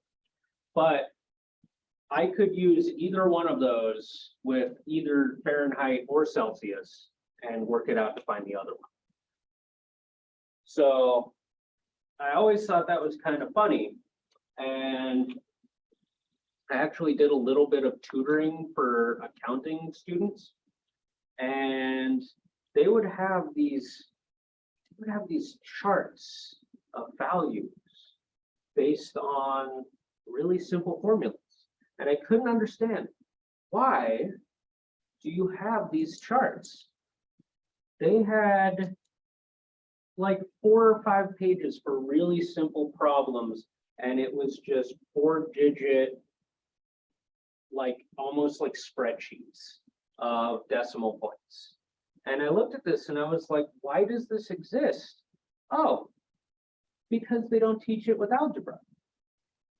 Because they could have just told you the formula and you wouldn't have to look up some stupid chart.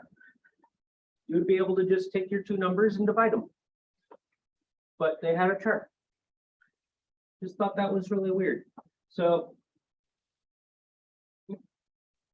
yeah, if you can apply these concepts to a lot of varied things and make them work. Kind of bend these numbers to your will rather than the other way around. They're not here to torture you. They're here to kind of give you tools to work with.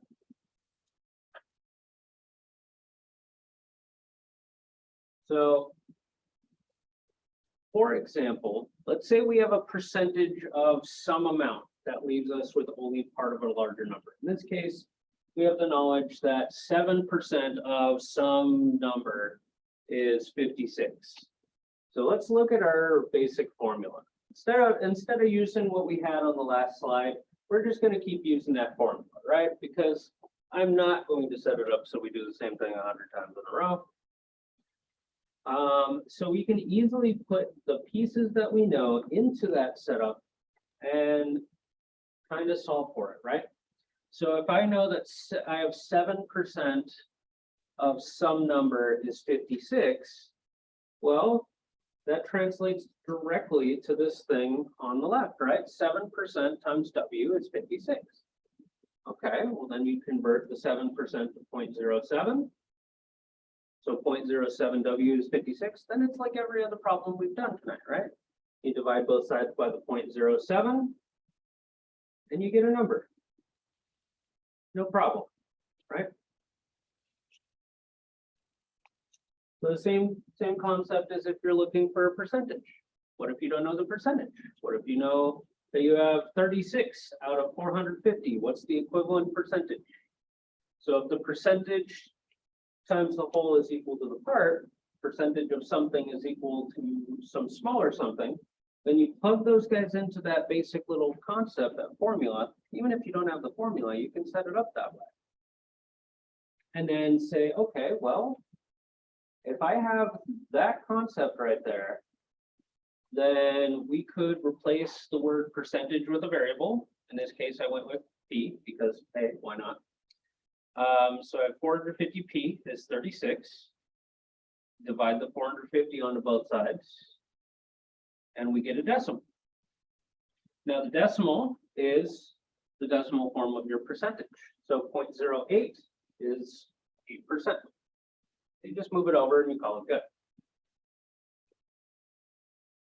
Oh, I'm totally gonna finish this lecture today. Look at that. Didn't expect that.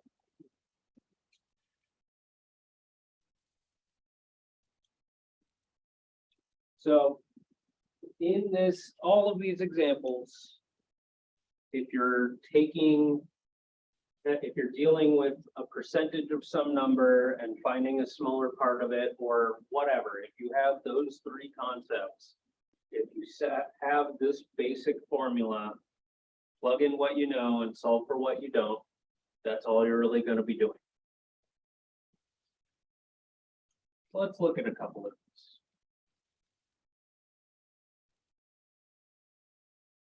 I thought this was hysterical. This is a great one for Star Wars nerds. Tell you that. It's over Romeo. I have the high ground. So what's the percentage if we have 43 out of 345?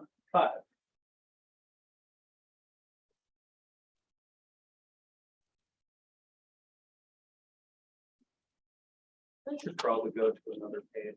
Nah. Now, if you've been paying attention, if we're trying to convert that to a percentage, we could just put it into a fraction and divide, right? That's perfectly fine. If you're a little thrown off by that, we could use our percentage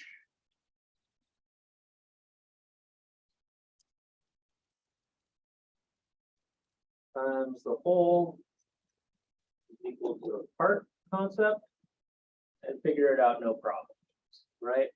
So we don't know what this is. We're going to call that P times our whole, which is 345, right? Helps if I write.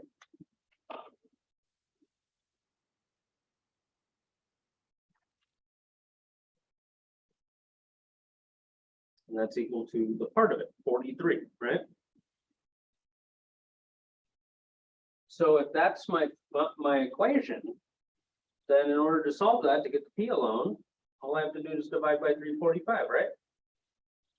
So we end up at that concept that I just said. If we know that this is going to be a fraction and we could just plug that into our calculators, that's fine to do.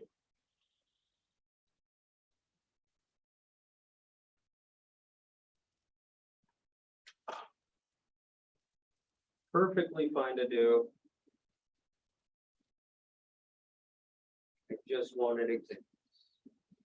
So I punch it in, I get this weird looking thing. So I get, let's take a couple of decimals here. 0.1246, I'm gonna round it to that digit. So I'll have that be 0.125. So if I'm looking for the percentage, what do? Shift it over a couple, call it 12.5%. Okay.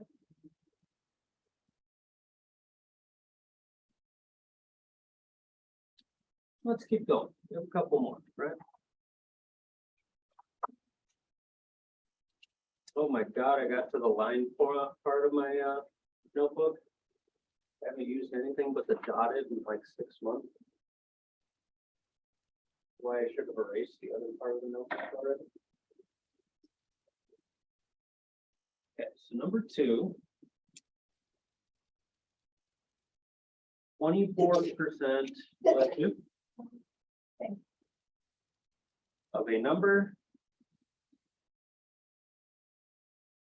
is 402. What is that number?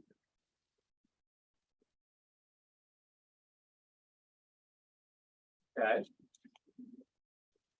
So if I translated that directly, so 24%, if I change that to a decimal, we move over twice, so it'd be 0.24, right? Of a number. Well, of a number, we figured out earlier that was multiplication. Now, if I didn't remember that and I had my weird little formula I made up earlier, cool. But we don't know what the number is. Let's call it n. Why not? You'll actually see that pretty regularly in examples for algebra problems. A lot of times when they say a number, they'll just use an n. Doesn't matter. Could have been an X, could have been a picture of a zebra, I don't care. Is 402. Cool. Well, what am I going to do? I'm going to solve for n by dividing off this decimal, right? 0.24 both sides. I get n is equal to whatever that is. 402 divided by 0.24. 1,675.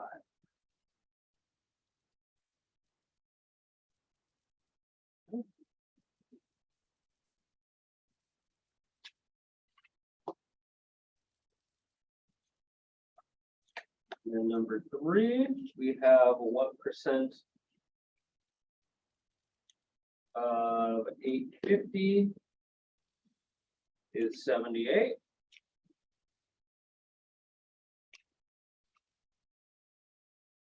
So it's going to work out the same idea. We don't have a variable for a percentage.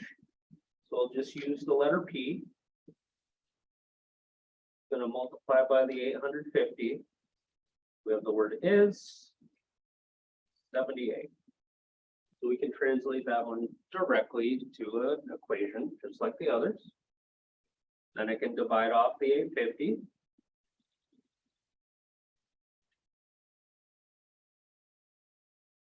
So I have the P being alone. We have 78 divided by 850.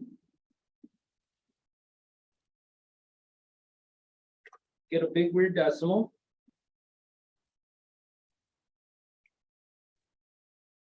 Now, one thing I did have written on the problem is to round to 3 decimal places. Now, here's the thing. If I rounded this to 3 decimal places and then converted it to a percentage, I wouldn't have 3 decimal places anymore, right? So what I'm going to do, I'm just going to write it out. Just write it out for now. 0.091765.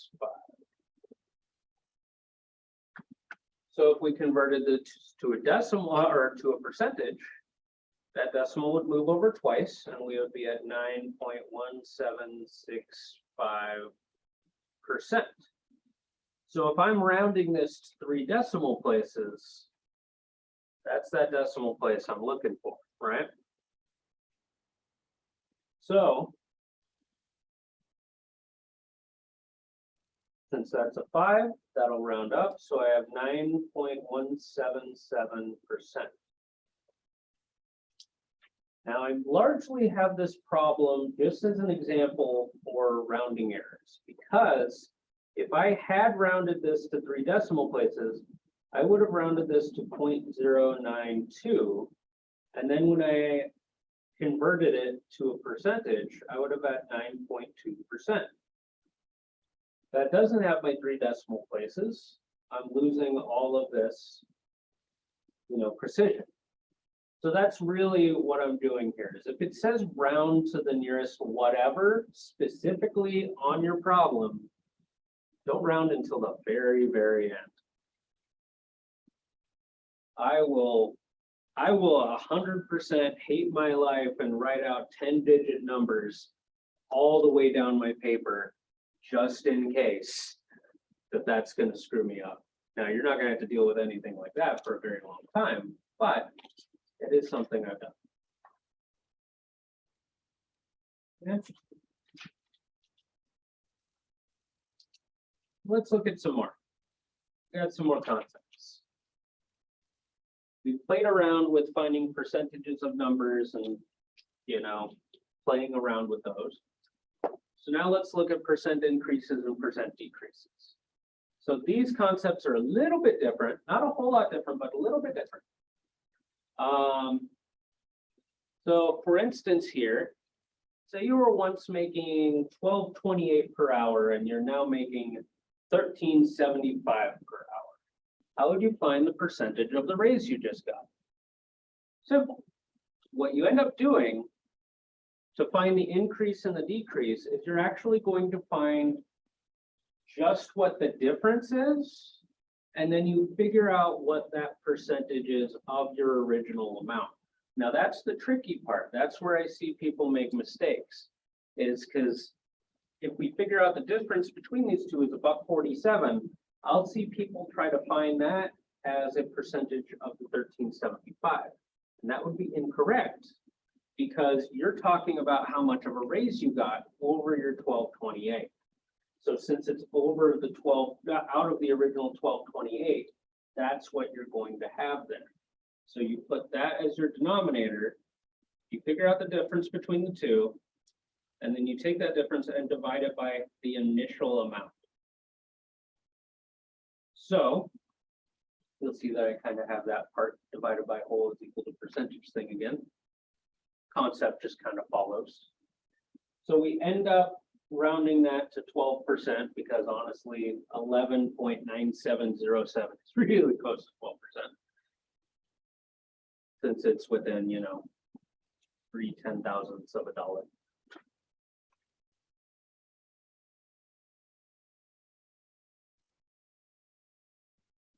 So the same setup works well with percentage decreases.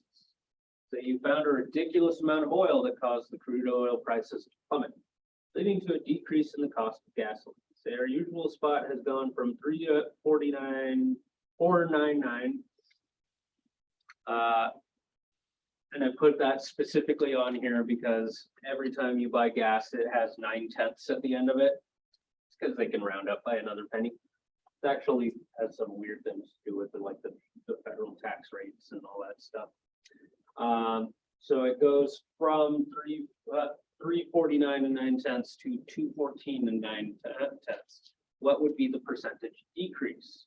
So first you would find the difference. So you just find the difference between the numbers, whether it's an increase or a decrease. In this case, it's $1.35. And then you divide that by the original amount, same as before. So in this case, it would be the one that's closest to 350. So you end up seeing that that's a 38.6% decrease. So it's always, you find the difference between the two and you go with the initial amount. Always works out that way. So those concepts can be applied to a lot of different things. So if you find yourself in a store and you're grabbing a piece of clothing that's normally $14.99, but it's 15% off, what is that current price?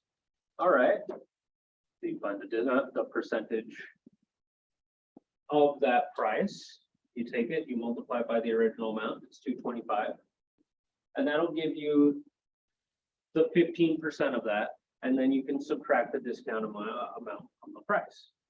So you can find what $14.99 minus 15% is quite easily. So we got percent increase, we got percent decrease, and we have discounts. Let's do some examples. If the temperature outside goes from 57 degrees in the afternoon to 17 degrees at night, what's the percentage decrease? Can you tell I wrote that problem in the winter? Obviously in Nevada.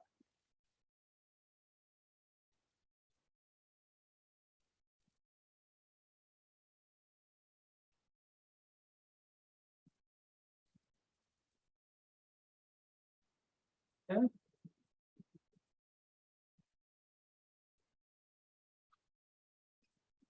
So I'm going from 57% degrees to 17 degrees, and we're looking for what is the percent decrease.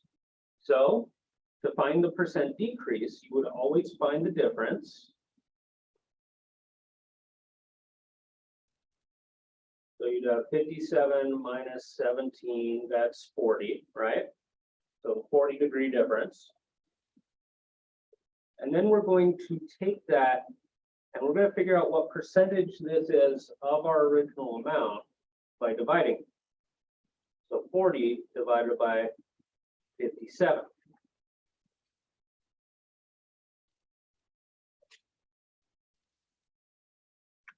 I get big old long string of decimals, right? So let's just round it to our percentage with 1 decimal point afterwards. So you can tell that this is going to move over a little bit. We end up with 0.702. So if I converted that to a percentage, I would have 70.2%. That's a percent decrease.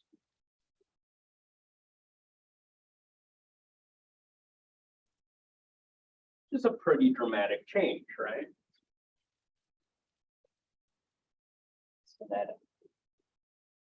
Nevada nights are weird.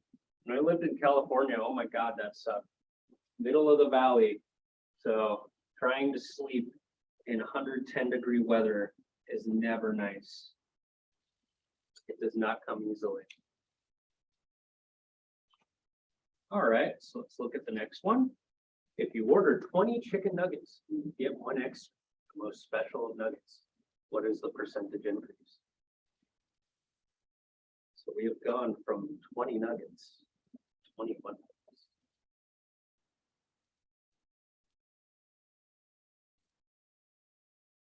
Very easy, if you know the percentage of 1 out of 20. So, again, you find the difference. Big one minus the small one. 1. And we're going to divide that 1 by our original amount, 20. This would end up being 0.05. So we got ourselves a 5% increase.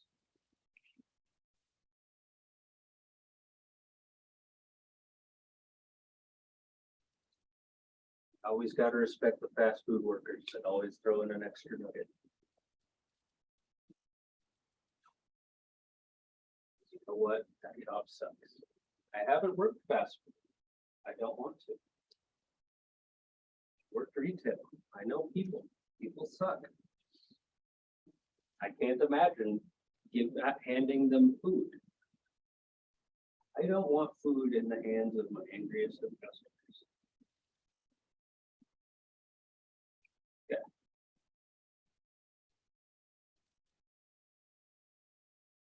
You find yourself with a 20% off coupon for a Turbo Man ticket. Very same from the 1996 Christmas classic movie Jingle All the Way. The store has its price listed at $29.99. What is its current price? I do not regret that question. Thank you very much. That is both a terrible and wonderful movie. Yeah. Yeah. That's what I'm laughing. I was like, how the hell do you know that? Huh? How do you even know that movie? How do I know that movie? Because it came out when I was 10, man. It was a perfect movie for a 10-year-old. You got Schwarzenegger running around, jingle all the way, you know. All right, so we got $29.99, and we're taking away 20%. What is its current price?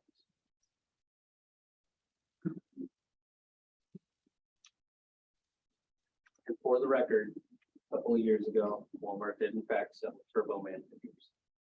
I'm very mad at myself that I didn't buy one, because I just want to be able to say that I had one. So what we're going to do is we need to figure out what 20% of the $29.99 is, right? So first of all, we're going to convert that 20% to a decimal. It'll be 0.20, right? You could call it 0.2, but for the sake of keeping our heads on straight, we're going to call it 0.20. And we're going to multiply that by our $29.99, because that will give us what 20% of that is. So you go over to Mr. Calculator, you multiply it, and we get 5.998. Well, we're talking about dollar amounts, right? If I'm talking about dollar amounts, then I want to round to the nearest hundredth. Well, if I round to the nearest hundredth, that 8's going to knock that guy up, which will knock that guy up, which will knock that guy up. So it's 6, right? Not too bad. Not surprising because, hey, this thing's a penny off from 30 bucks. So chances are we start playing around with whole, 10% of things. It's going to come out pretty even. Okay. So to figure out what our total price is, we take the $29.99 and we're going to subtract 6 to get $23.99.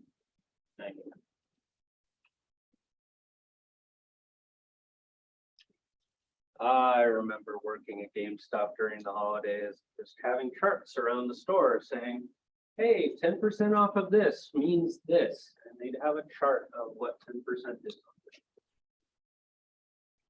That made me very sad. All right.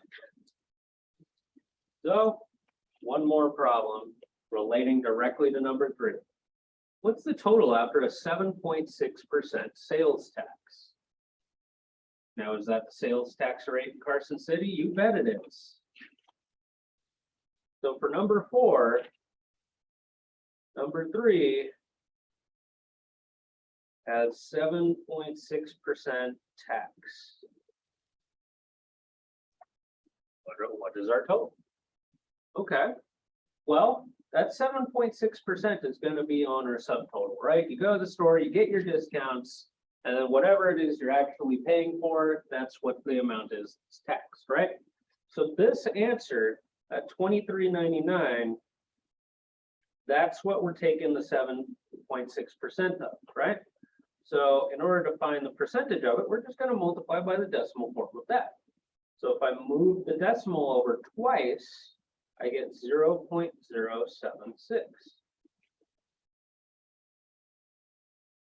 So 23.99 times 0.076.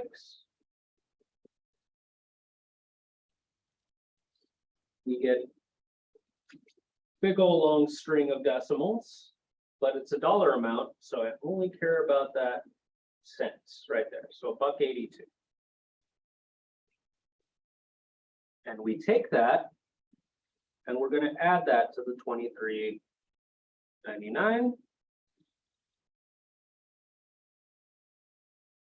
to figure out what it is that we got. So we end up with 25.81.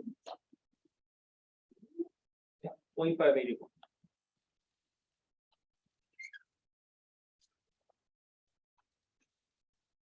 Good stuff. Now, when I was working retail and I was trying to figure out what something was going to be after 7.6% sales tax, just as an aside, I would say, oh, 7.6 plus 100%. Well, that's 107.6%, right? That's what you end up paying for everything. So whatever it was that I was paying for, I would usually just punch in my calculator. I would multiply it by 1.076 because people ask me how much something was after tax constantly. Punch it in. I don't know why I punched that into my calculator. I have the answer right there, and I already knew what it was going to be. 25.81. So you could just jump straight to that if you wanted to. Okay. We feel like we've learned something today. Probably, I don't know. Are we tired? Huh? And they lose it in the day. Yeah, that's probable. Well, I mean, today was what, Thursday? I don't even know anymore. Oh yeah, I work tomorrow, so tomorrow's Friday. So yeah, we're gonna see how much of this we remember in 5 days on Tuesday when we come back. And I do a review of this because I don't expect you to remember it, but you might be a little, oh yeah, I can kind of remember that. And that's what I'm hoping for. That's why I cover things twice. Okay, so believe it or not, I actually got to the end of my lesson. I didn't think I'd make it that far. Pretty good, pretty good. So yeah, I'm done, you're done. We got 5 minutes left and everybody's attendance is getting rounded up to that because rounding is fun. Okay. Anybody have anything they need? Any questions, any concerns? No? Okay. Go home. Well, the last lesson we had is on YouTube, right? Yeah. We recorded that. It's on YouTube. You missed it?